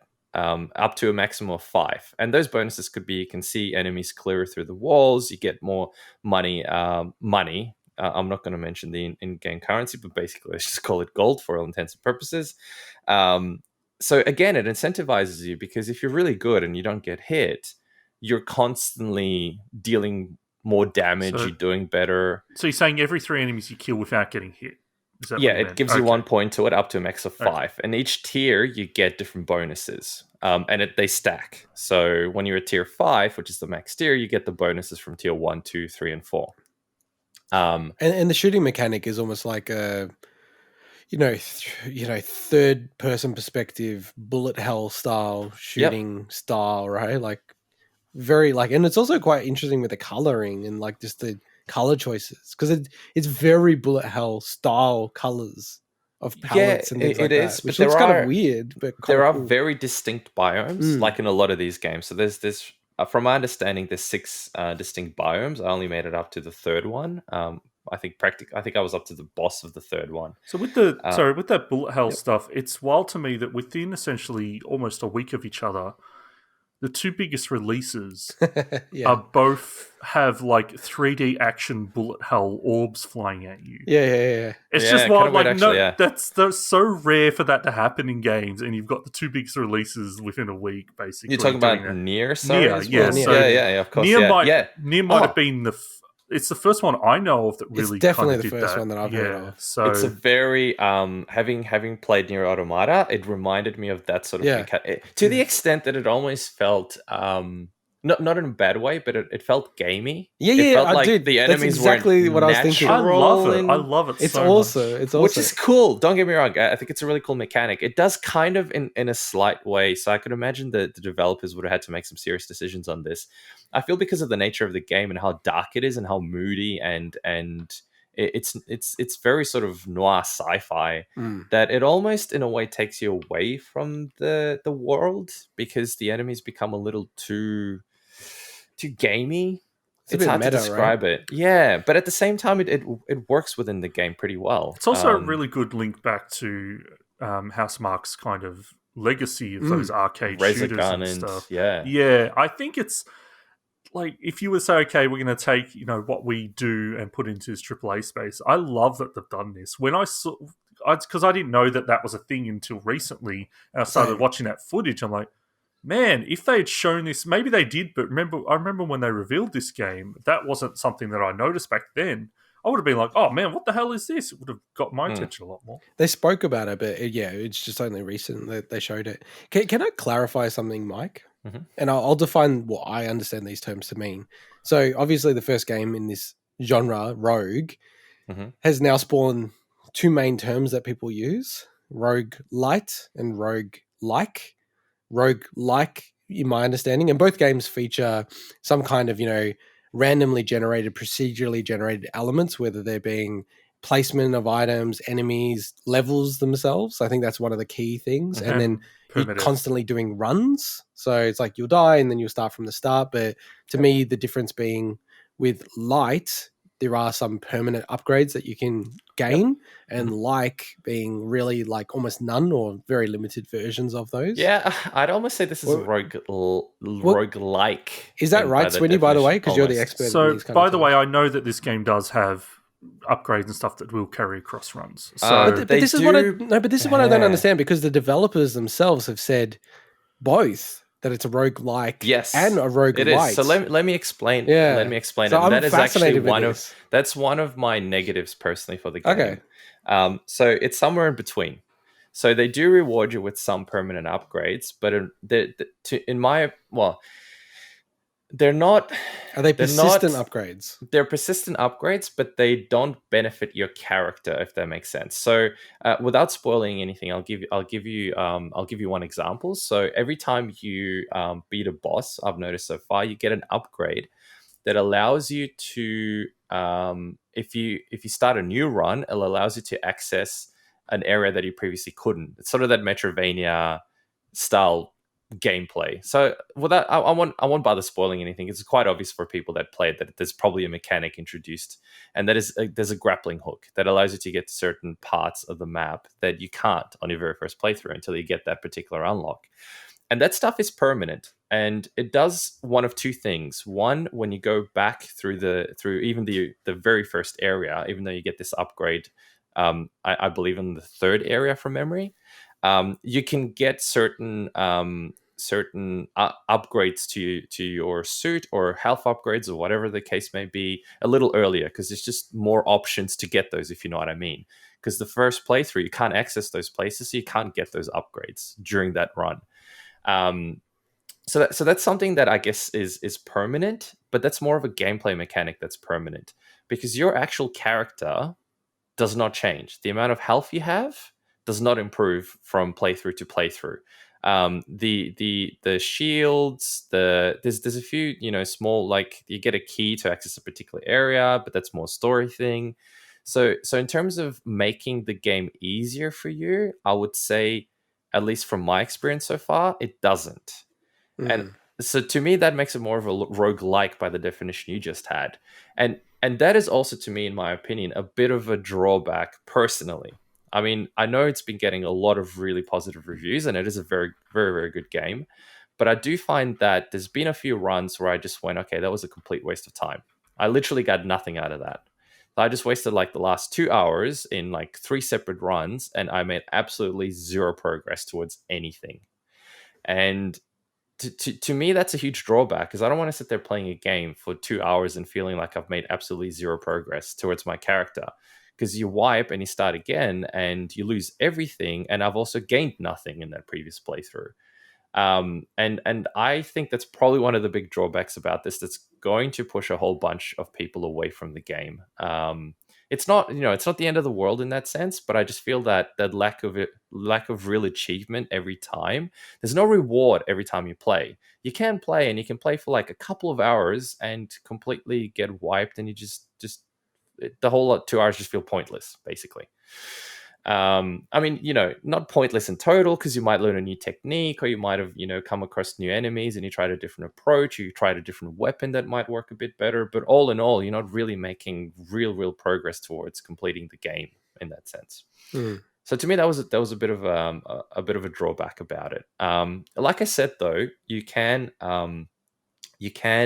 once you unlock a certain area or a new biome, you can shortcut straight to that biome. And you still have that's to one of the find things it. that I was hearing about. To me, that's a massive thing. As soon as you start including It's huge. progress shortcuts, to me, that's 100% in the realm of a roguelike, because that is It totally progression. is. Yeah, it is. It ultimately is progression. Absolutely. It's just that it's not, it's not guaranteed progression, in the sense that you still have the problem of you could keep playing the same area over and over again and dying and making no real progress towards your character, if that makes sense. So, Mike, until you hit a checkpoint, so to speak, and then you feel like you've made some form of a progress. Would you call it a light rogue light?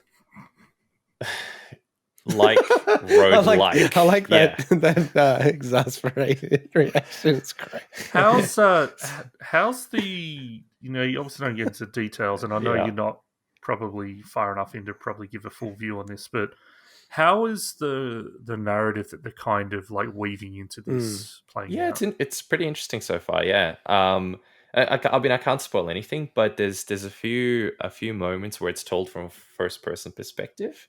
It's quite early on, so it's not going to spoil. They show anything, that stuff in trailers and stuff, and they do, yeah. So you come across. It was actually in a trailer. I remember seeing it as well. You come across your old house, and that almost plays like PT. One of those first-person horror stories that feels so different to the rest of the game in that sense. And I think it's quite interesting. So that's the thing. I want to keep pushing through it, just because I want to see what happens, and I want to see the narrative, and I want to progress and check out the later biomes, see what happens to Serene, the protagonist, and why she got there, and what the heck's going on with the whole lore and everything else. But at the same time, it's really disheartening when you play for a couple of hours and then you wipe, and you literally feel like you've achieved nothing in those last 2 hours. You've just gone through the same stuff you've already done. With maybe like you get like, I don't know, 1 or 2 new pieces of lore or something, which is cool, but it's not the kind of reward that you want for 2 hours worth of playing a game. I find it really interesting that these days we feel that we need that, as opposed to just the experience of playing, yeah, but I don't have time. That's the problem. So I don't have time to spend on a game that I feel like it's lottery. It literally is lottery in the end, whether I can progress or not with that game. But what I'm saying is the experience of actually playing it is not enough for us anymore. And look, the experience is enough, but I also want the feeling that I can experience the whole game. Whereas my worry in the end with this, and it might not apply to everyone, it's just I'm too time poor to dedicate tens of hours doing the same thing over and over again to just finish this thing, if that makes sense. I love the experience within that. It's very solid. but I feel like they could have rewarded you a little bit better every single playthrough. I don't know how they would have changed the game mechanic, but even if it's something like, there's a potential to get an extra 1% extra health or 1% extra damage every X amount of runs or something or whatever, like just something that is a permanent way that I know that eventually this will be easier. And I'm sure eventually this will be easier, but it does not feel like it so far.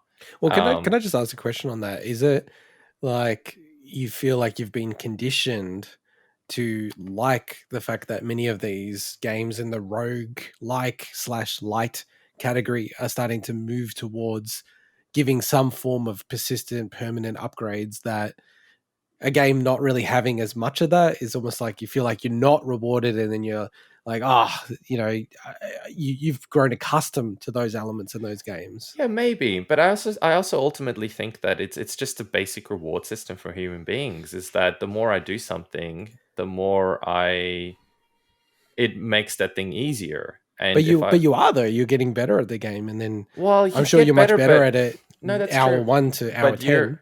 The RNG gods, unfortunately, almost completely discount that because you can.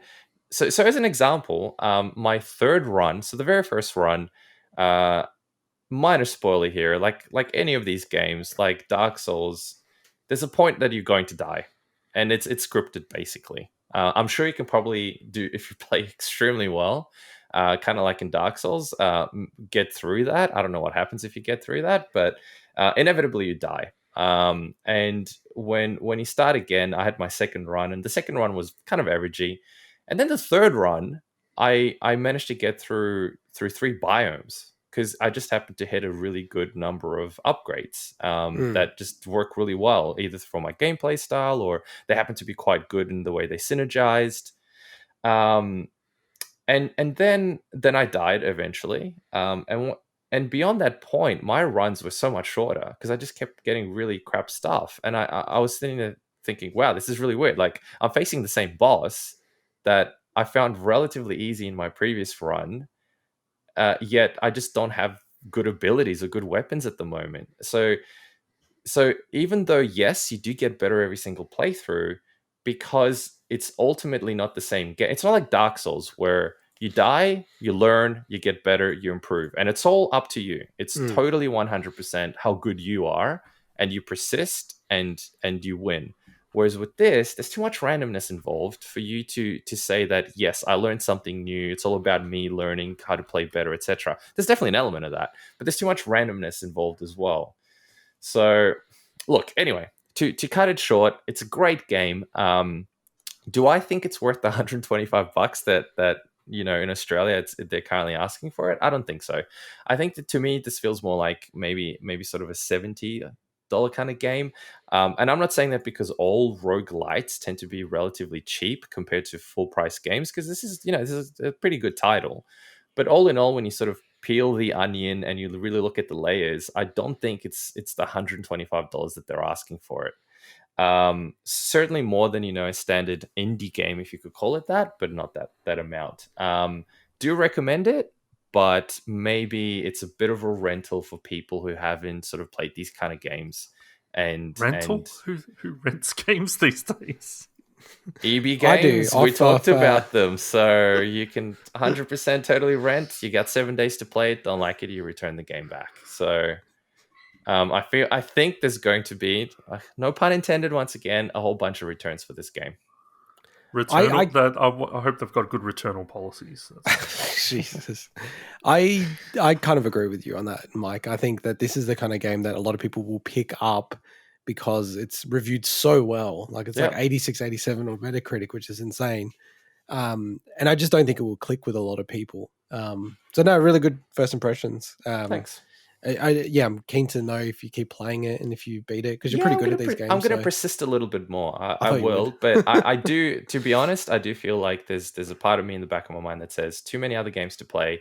I don't have the time to feel like I've just spent 2 hours achieving nothing. I've also heard that you should keep playing past what you think you would normally stop. I'll just put that out As there. in, keep pushing yourself. So don't redo Past what you think the ending start, is. or- Yes, saying. past what you think. Oh the yeah, ending yeah, is, yeah, yeah. Absolutely, I heard about that. Yeah. The only thing I don't know, just to wrap it up, is if it's a good strategy to every time you wipe start again from the start, so you get all the upgrades, or take the shortcut to the latest level you've been up to, because you do. So obviously, enemies go in level, and the weapons change in level, and it does scale the moment you go in there. And if you pick something else up, you can get like a scaled up version of the weapon straight away. But so I don't know what the best strategy is. But of course, it's the problem is you don't have all the other upgrades. So your health is really crap. It's the default health. You don't have any upgrades. So it's yeah. So I'm gonna try different strategies, and hopefully I'll persist, and I'll let you guys know how that goes. Cool. All right, let's move on to the next story. So I'll be a bit brief because we are running long. I did read through the Ask Iwata book. So about Satoru Iwata, the former Nintendo CEO, president, former president of HAL Labs, and programmer of many games, including Smash Brothers, which is kind of nuts when you think about it. So just to be clear, like this book is certainly not a sort of, biography or autobiography. It is approved by his family. Just to sort of, frame it. So he did pass away 5 years of cancer and relatively young age. It was like about 55, 56, which is pretty nuts because it's probably younger than, my folks, or definitely younger than my folks. And it's way too young to die, obviously. But yeah, he was a really, really interesting person. And essentially the book is a collection of the essays that he wrote, but also reflections from people that know him. So for instance, one of probably my, Walt Disney Tesla / those kind of cats, for me is Shigeru Miyamoto. I love that guy. He's kind of the, to me, the most impressive. He'd be the number one person I'd want to meet on the planet, living or dead. And it's from the book, I didn't know about this beforehand, but from the book, I'd found out that they would have every single Monday lunch together for, the last, whatever it is, 10, 20 years. And that's just crazy That's really cool. to me.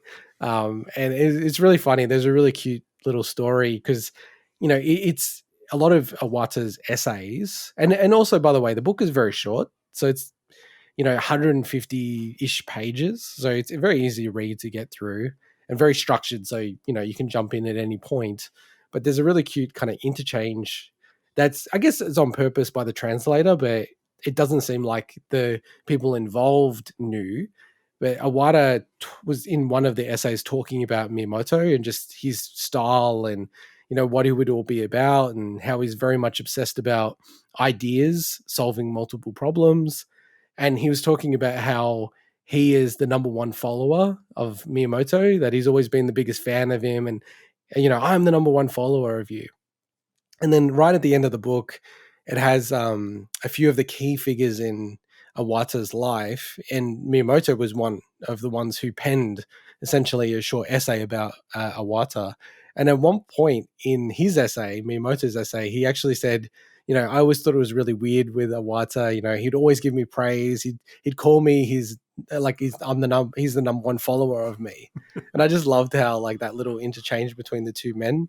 And especially with Japanese culture, which is very conservative and, it's all about, respecting people. And it's quite interesting. You'd read things like Miyamoto is older than Iwata by about 10 years. And even there's a part where he references when Iwata became the president of Nintendo at the age of 42, how Miyamoto framed it as some people may think that I would have been upset that the younger man, got to the presidency and stuff like that. And I was just thinking, wow, it's funny in like Western, Anglo-Saxon culture, that's not really a thing that people think about too much. That, the CEO is 45 and I'm 50. This is not fair. Or like, I personally don't hear that at work at all. It's just not quite a common thing, but it seems very ingrained in Japanese culture. And yeah, it's just like, oh man, there's like so much in the book. There's parts where he even talks about how they're quite similar, Nintendo to Apple, in trying to drive simplicity. But one thing, and he actually calls out and kind of throws Apple under the bus, and I thought it was funny. that he said, oh, look, we would never sacrifice the thickness of a device if that means that that device is not going to be as strong or it's going to fall apart and things like that. Now, that explains the Wii U controller. yeah, but then again, you could look at the Joy-Cons and go, wow, come on, guys. Like, that's the flip side of it. I mean, in general, Nintendo stuff's always that historically been sturdy, so... But the Joy-Cons have happened after Iwata. Technically, that's true as well. Yeah. I mean, he did, so one thing about Iwata is I don't feel like he gets enough praise as he probably should. Even myself, I really think more about people like Miyamoto, but Iwata did oversee like the kind of the biggest that Nintendo has ever been, really. Like when they were selling the Wii and the DS, they were selling like 40-50 million units per year. It was insane combined, and much more than the Switch is selling now, which is about 20-22 million a year. I think the peak was about 30-40 million back in the day with the Wii and the DS combined. And he was just very. It's quite interesting to see how he's very particular on certain things. Like he was adamant it was going to be called the Wii Remote, and then he wanted it to look like a remote, and just so like someone like my mom grabs it and is like, "Oh, this is a remote control, not a controller." And I could go on and on about it. Covers the birth of Smash Brothers is quite interesting. But one of the things I just wanted to call out, and given that we are running long, I'll wrap up soon. But that on Earthbound, which is very it's kind of like a cult classic, but you can't really call it that. But it has that kind of vibe about it. So with Earthbound, back in the day with SNES games, they would spend 3 years to spit out games, and Earthbound got stuck in development hell. So it got to a point where it was like 4 years in, and they really weren't anywhere close to closing and finishing out the game. And the team actually got Iwata, so he was at HAL Labs at the time, to come across to run the game and to like almost come in and step in as the producer. So he looked at everything, and he's a programmer as his start, and he's got that whole famous line as, on my business title, it says that I'm a president. In my head, I'm a game developer, but in my heart, I'm a gamer. But, he's very driven as a developer. He's got that massive technical skill. He looked at the whole project, and, I probably would have approached this in a completely different way, but he's actually sat down with the whole team and said, okay, we have a choice, and the choice is your choice. It's not my choice. I've come in as an outside person to help. So the choice is what the game is right now, Earthbound. We'll give it 2 years to fix it. The alternative is we get rid of everything and start from scratch, and we finish it in 6 months. What do you want to do?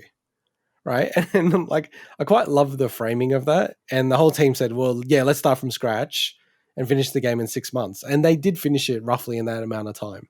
And they were able to leverage all the assets that they had and all that kind of stuff. But it was that mentality of going, well, we can't hold on to, they've got themselves into a situation where they just can't work through it. It's going to be more work to reverse it and do all of this kind of stuff rather than, come up with some stuff from scratch. So really, really interesting, actually talks a bit about the theory around pricing with Nintendo.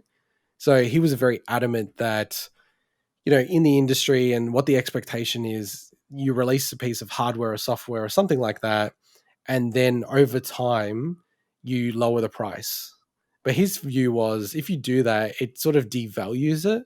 So then someone who goes, oh, why would I buy on day one? I'm going to get ripped off in day, year 3 or year 4, it's going to be cheaper. So why don't I just wait? So he was just simply like, why don't you keep it roughly at the same price? You might have a few drops, but you create a situation where people go, well, there's no reason why I shouldn't buy it on day one. And I must admit, they've carried that through still to today. And it's part of the reason why a lot of the times I'll buy Nintendo games on day one, because it's like, you're going to be waiting forever for a very minor decrease in price, and nothing that you'd see on PS4 or, PS5 and Xbox as well. So it's a really cool book, like worth reading. It's very short. And if you're a nerd like me around this kind of stuff, it's very good. It's certainly not one of the greatest gaming books ever. But it's well worth read. Yeah, it sounds awesome, and I think it's very telling how respected he is by everyone in industry. I kind of honestly miss that era of Iwata, Reggie, and Miyamoto kind of as like the figureheads. But at some point, maybe we'll get some good faces in Nintendo and stuff. So. Yeah, and he was a very good and kind person, and as a business person, the fact that he decided on himself to voluntarily cut his salary when Nintendo performed poorly with the Wii U and then post Yeah, I remember Wii that. era. That was amazing. And they literally did it. And then also he got the board of directors of Nintendo to cut their pay as well by 20-30%. And they did it primarily so that they didn't have to retrench people at Nintendo, which is legitimately the exact opposite of what, Activision and EA do, where they... And just about any other company, really. Yeah, it's amazing. Yeah, so it's quite different. And he did seem like everything you read about him and in this book, the fundamental thing is how kind he is. And one thing that keeps coming through as a thread in the book is what a good father he is and how different that is in Japanese culture. And he seemed like a really kind person. And he talks about his children, which is quite uncommon in Japanese culture. So very cool guy. Very sad that he passed away relatively so young, really, most people, especially in Japan, live to 80 to 90. So, but he, shone brightly and it's a really great book and it's a great tribute to him. Which I was really glad to see and glad to finally read it because it's still not available in Australia, which is a bit frustrating. So I'll get my hard copy version eventually whenever it comes to Australia. I think it comes out in May. We are running. Well, it's been delayed. They reckon May, June, or July now. We are in May. We are running late, so let's get into our next and final feature, and that is Game of Summer of the Year nominee for 2021, Deus Ex: Human Revolution. 2011. Oh, yeah, sorry, 2011. I'm so used to saying 2021. 2011, good correction. So just quickly, the other Game of Summer of the Year nominees, Minecraft, Super Mario 3D Land, LA Noire, which we've all covered so far. Today is Deus Ex Human Revolution. 2 weeks from now will be Skyrim, and then 4 weeks from now will be Dark Souls. And then I think about 2 weeks after that, we will determine the Game of Summer of the Year 2011. Finally, the island gets announced. Yes. And we've spoken about it offline. I think we'll restructure how we do this in terms of announcing and then playing and all that kind of stuff. So we've got some good ideas of what we'll do next time. So yes, Swinny, do you want to kick this off as the mega fan of Deus Ex? Well, yeah. I mean, I know that Mike is also a big fan of the series, but for me, the first original Deus Ex game is still almost like my joint favorite game of all time, alongside Ocarina of Time. And I move back and forth every now and then. And at this point, I'm just I think that they share that spot. And so I remember when this game when they announced it, when they were leading up with the pre-release stuff, that there was also, people were excited, but a lot of people were also hesitant to get too hyped about it because Invisible War was not good. Which was the second game in the series. Yeah, so Invisible War was follow-up, also made by Ironstorm, who made the original. And honestly, it kind of stunk in a lot of ways. It had some neat stuff. So everyone's like, okay, but this looks good. But then they started showing a lot more of, the fact that it will move into third person when you're behind cover and there's scripted melee stuff. So there was people that were a bit cynical about it. And they had they had a huge task ahead of them to not only, live up to that original, but it had been, 8 years or something since since Invisible War. So it had also been a while. And it was brand new, Eidos Montreal, and none of the people had ever worked on the previous Deus Ex game. So it was a team completely new to the series. And obviously, it's nominated, so we know how well it turned out. But yeah, so this came out on PC, PlayStation 3, Xbox 360, and the Wii U got an upgraded version as well with some neat touchpad features. Yeah, and so I didn't get time to play it on the Wii U, and I actually would like to play it again. So I might actually use my Wii U as the excuse to do another run through this game. Maybe, because you guys love this game, maybe I'll come in as the initial detractor. So I was so pissed that we didn't have Portal 2. I'll bring it up almost every single time. The fact that Portal 2 is not one of the games in this nominee. And I genuinely think I've now played all the games, right? I haven't beaten Dark Souls, but I played enough of it to know my, initial view of Dark Souls.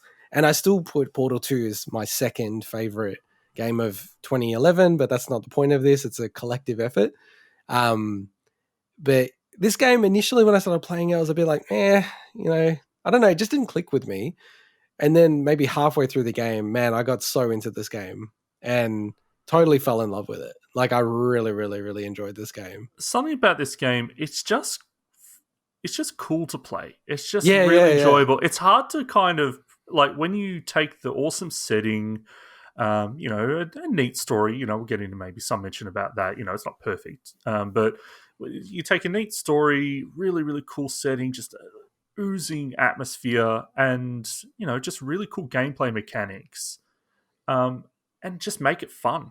It's just a fun game to play, and it's a fun game to explore the world. It's just, like I haven't replayed this since I did that, in 10 years essentially. But I still fondly remember so many of the big, I guess, set pieces in that game and everything. It's just such a cool game. It is. It's so it's interesting because so you haven't replayed it now, have you, Swinny? No, but I'll get into why I think that's no, that's fine, and I'm not critiquing that. What I find kind of cool actually is that that's the case with you, and then you've got integot who never played it originally, and then I'm in the middle where I played it originally, loved it, and then played it again now. So it's we've got 3 completely different perspectives on it, which is really cool. So, like, one thing that I really, really love about this game, so, we really haven't kind of gone over the genre, but, like, what would you call it? Like cyberpunk, sci-fi, first-person RPG.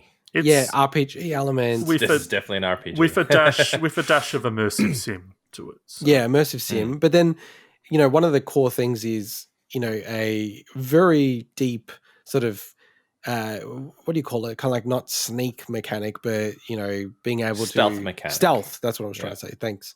Stealth, but then also melee combat, like in your face, shooting, aggressive. What I really like about this game is that typically I never play stealth components of the game, right?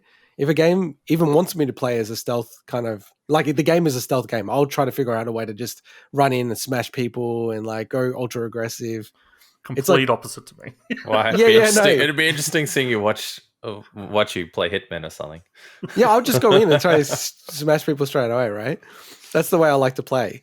And what I really love about this game is, because it wasn't so much at the start, but it developed really well, that the game really afforded people to choose what they wanted and didn't punish and didn't force you down one avenue. It really was very thoughtful from the devs of how they made the game, where they offered both play styles and didn't create a scenario where it was like, oh shit, I really wish I did the stealth run because I'm screwed now, or the opposite, I really wish I went all out assault.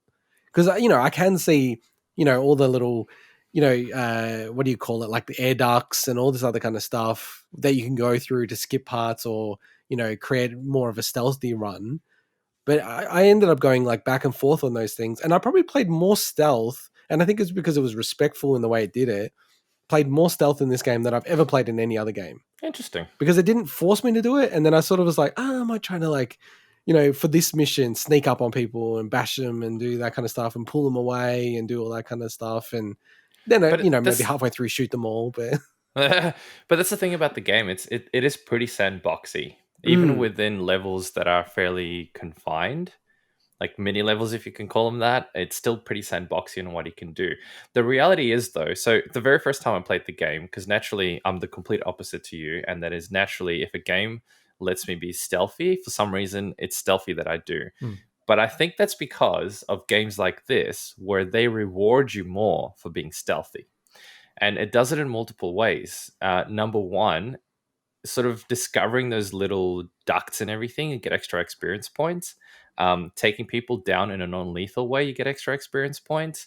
And if you finish a mission without being detected, you also get extra experience points. So it rewards you way more than just running and gunning the entire time. And of course, on top of that, if you're stealthy, you tend to look around more and find all the little hidden things. So you get even more rewards. And I found, as a contrast to the first time I played it, because again, naturally, that's how I play these games, I was very stealthy.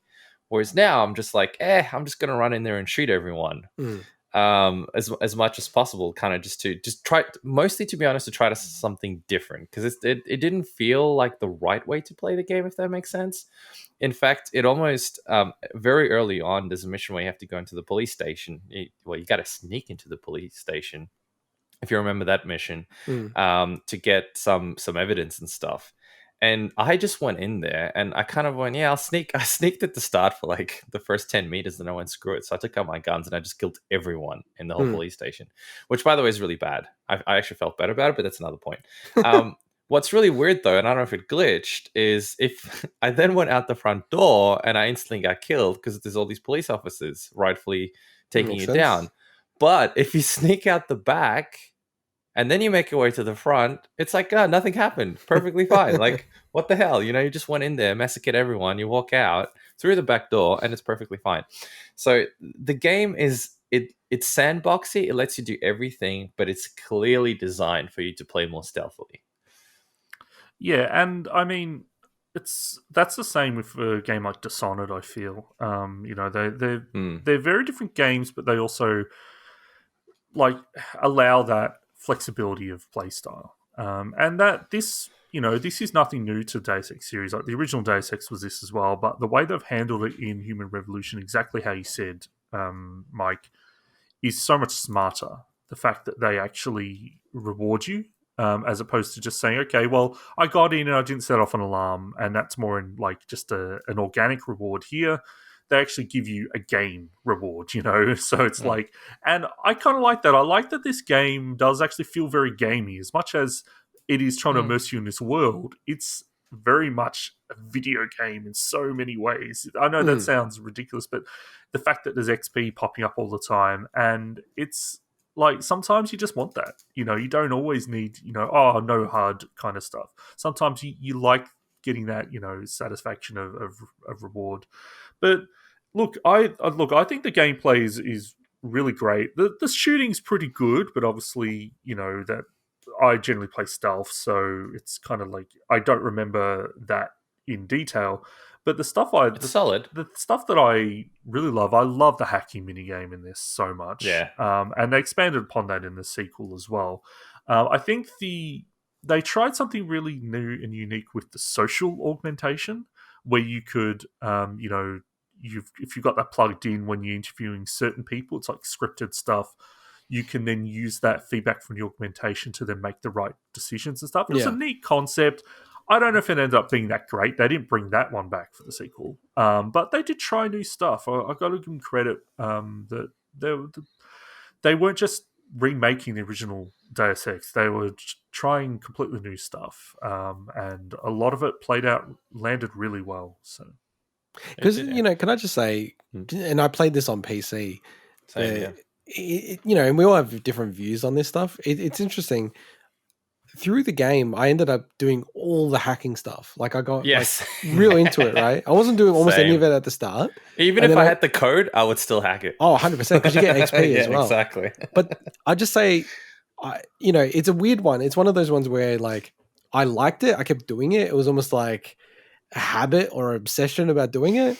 But to me, it was pretty like uneventful, really. Like the hacking. It was like so straightforward. It was like, intellectually, I look at it and go, there's nothing to it. You just there wasn't a lot of strategy to it. No, there was some, but it's pretty minimal. Click, done. No, but what they were actually going for was they were wanting to give people a sense of like you're in there and you need to take action. Like it's more like a sense of urgency as opposed to I need to figure this out. It's like giving people, it's like a bit of a mini rush when you're going through that, because until you upgrade all your stuff and things like that, if you try to tackle things that you shouldn't be, it's like, oh crap, suddenly this, if anyone hasn't seen it, it's like this grid of different icons, and then, you have to take down different nodes, and then some nodes will start to like trigger and you need to do stuff quickly before the time runs out. And I really like that, because if they make it like an intellectual thing, almost like what they do with Fallout games, at some point you kind of like, I started getting over that after a while. Whereas this, But it Fallout felt wasn't more... even that intellectual, was it? This actually felt more smart than Fallout. No, Fallout, you had no, you had the brackets, didn't you? with Fallout, you've got to essentially play a game of Mastermind, which is much more intellectual than this. Yeah, this is there was, this but is with there's Fallout, not this is not intellectual at all. This is No. just like click on things No. as quick as you can. Yeah, but this is more of a mini game. Not As in, like- really. well, I think it was. So here's where I think it was. So with Fallout, which expanded on Skyrim, which basically had lockpicks, and lockpicks were Well, basic, Fallout also and it was just Fallout a game of also has slight skill. Fallout also has Fallout lockpicks. also had the lockspecs, but then they had the computer terminals. But I remember with Fallout, a lot of the times, maybe because of the hacking skill or whatever skill I had up, all it boiled down to is to look at the brackets, keep finding the brackets that would narrow down the word until you were left with like 2 words or something, and it was one of them. And a lot of the times, that all it became for me. It was like I would. That's all I would do. I would just use the brackets. I just wanted to Whereas kind of this. Yeah, I just wanted to say that this is more about giving people a rush when they're doing it. That's all. Yeah, there is, and there is the tenseness of, oh my god, the timer! It's like 5 seconds left. Do I risk it and quickly click on this? And there are instances where I think you kind of go in parallel, and you're like, oh, do I quickly start this node, which is the final node, but because it's 3 points. But then there's this extra money that I can hack that's only 1 point. So I'll start the 3 first, and then I'll quickly go and do the 1, while also worrying about the timer running out. So it's like this like it's for a mini game, it wasn't bad. I thought it was pretty well implemented. Ultimately, like with everything, to me, it's like, is it fun? Do you want to do it? And that's what I did. I started doing all of them. So that's the ultimate thing that you want to have, right? It just seems kind of like pretty basic and pretty dumb, but I don't know, addictive for some reason. It was.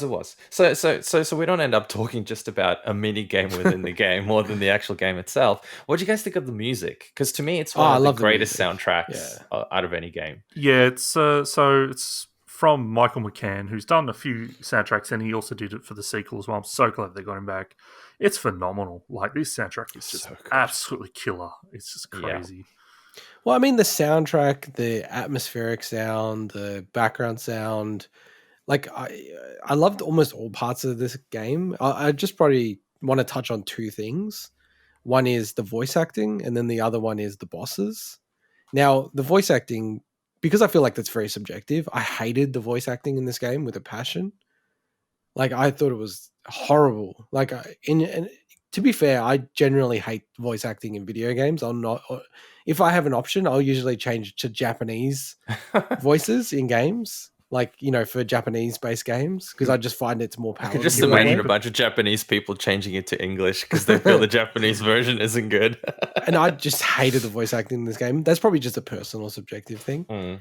Now, the one thing I think is worth criticism is the bosses. I find the bosses in this game very weird and very, like, lumpy with the way that they've been built, very simplistic at times, and just kind of a bit like of a brute force kind of boss, like not really like super skilled base. It's more like, you know, almost forcing you down the stealthy route where you need to run away and hide a bit. And well, that was regain actually health. well, if you could call it the stealthy route, that was actually I remember, Swinny, that was one of the critiques of the game when it came out, that it actually forced you to have to use guns. So if you played the whole thing stealthily, at least the very first boss, and I think it was applied to other ones, you had to start shooting. There was no choice. And I think that actually that was a sticking point with a bunch of people. And I remember reading that in reviews back then. Yeah, so it's easily the worst part of the game. It was actually outsourced to another developer, these boss battles. That's amazing, isn't it? Yeah. So that's funny, because this is the only part of the game that I didn't like. And then outside of, and I'll just mention it really quickly because it's not a big thing. In the PC version, there's, with the DLC that's incorporated in the definitive edition, there's components of the game where you have to go through these barriers, and it's basically a mechanic to load things, but you don't need to be doing that on the PC, but it's like a default timer. And it's so frustrating going back and forth and backtracking through those, but it's such a minor gripe. But yeah, the boss battles, Swinny, you're saying that it was actually a third party who did those. Yeah, so they ran out of time during development, and originally they had planned on making them, like, they kind of are, but not. They wanted them to feel like Metal Gear Solid boss battles, and the boss battles are probably the most iconic sequences of those games. And they, Ba-bum. it's essentially, as I said, it punishes players that didn't spec up in combat whatsoever because in the initial release you're forced to. In the Director's Cut re-release and the Wii U version and that, they added more options to be able to take them out in non-direct combat ways, which I never got to experience. I do love the setting of the Namir boss battle when you're in that room full of like the human models with the muscles and stuff. I love that. That was that's so my cool. favorite. I love That's my that. favorite, Yeah, yeah. that was so cool. And that's probably the best boss battle in the game as well there. But it's still pretty weak. It's still weak, yeah. Like in general, the boss battles and... So eerie though, so cool. Yeah, so for me, look, I guess... Like visually, I do love the look of this game in many ways in the setting, but the black and gold look does get a bit tiresome after a while. And it's easy on the eyes, though. You know, it's easy on the eyes, but easy to sleep after. But the triangle motif, I get what they were going for, but sometimes it's so heavy-handed where like there's triangles in every single piece of clothing that people have, and I think that what that leads to as well is some of the character models, especially during like cutscenes. David Sarif is the biggest culprit of this. Like, just really awkward character models and movements and animations, like where their arms don't look like they're properly connected to their their torso and stuff. So there's definitely stuff to pick at with this game. I don't know about the triangles though. That's the Illuminati, man. That's why there's I triangles know, but they throw it in everywhere. I just think it's maybe a bit too much. There's a lot of triangles in this game, and we're not talking about the polygons. Overall, the highlights for me is getting to interact with young Tracer Tong. He's just fantastic. It's one of the coolest pieces of fan service I've ever had in a game, because he's such an important part of the original game as well as this one. I love the flavor text. So you talked about hacking everything. Like I read every single terminal in that game and every single data I remember pad. Whoa. Yeah, I did every that single too. one. Yeah. At the first time I played it, every single one. I The skipped conversations every single between one. people in the... So you didn't even, if you skipped every single one, you didn't probably see the Megadeth Easter egg then as well. Some are funny. So- some are like just office banter between people of really inane stuff. I just That's wanted hilarious. to absorb more of that world, and Yeah. much like Hong Kong in the first game, the Heng Sha section of this game is just the best part. I love what they do with that. So cool And back the then. Missing Link DLC is pretty neat. Yeah, the Missing Link DLC is good. Yeah. So overall, look, I love this game, and I consider it a true sequel to the original. However, the problem It's for a me prequel.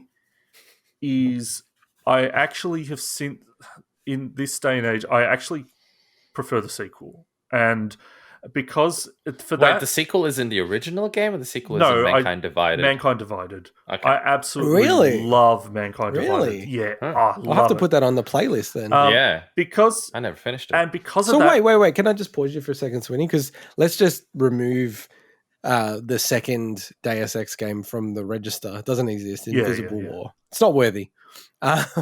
So Deus Ex, Human Revolution, Mankind Divided. Are you saying that the order for you is from bottom to top? Human Revolution, Mankind Divided, Deus Ex. Oh, probably, but I mean they're all great Wow. games. They're all probably.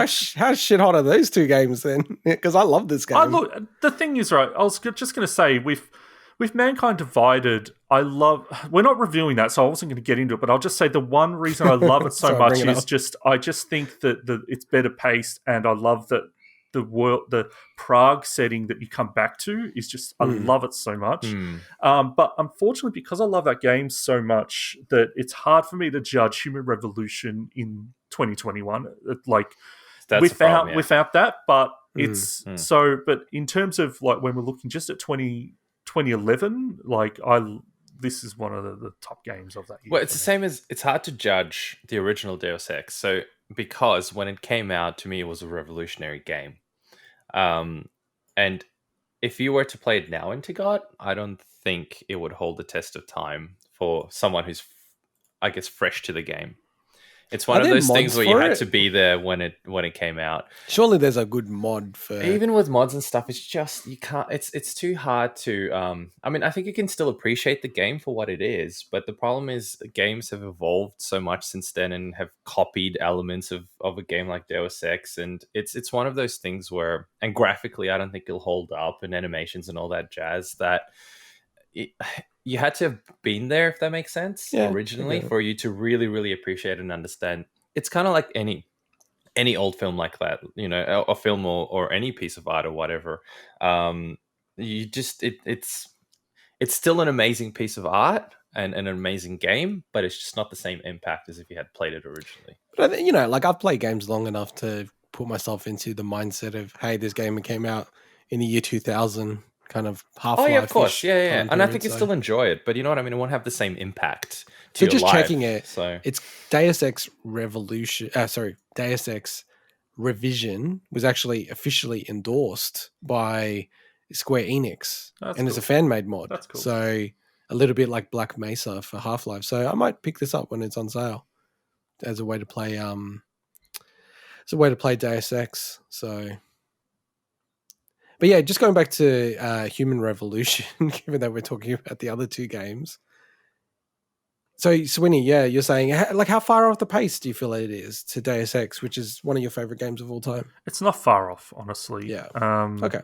And a lot of that's just because it just plays better. Like it's a modern game, so you're going to get the modern bells and whistles. But there's just something about the first game that is just so special. So Yeah.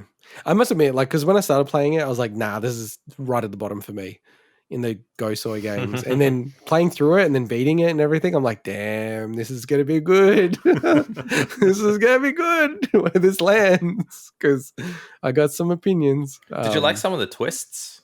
Yeah. we can't spoil the story. Yeah, we but don't there wanna was one spoil particular anything. twist that I thought was really cool. The news one.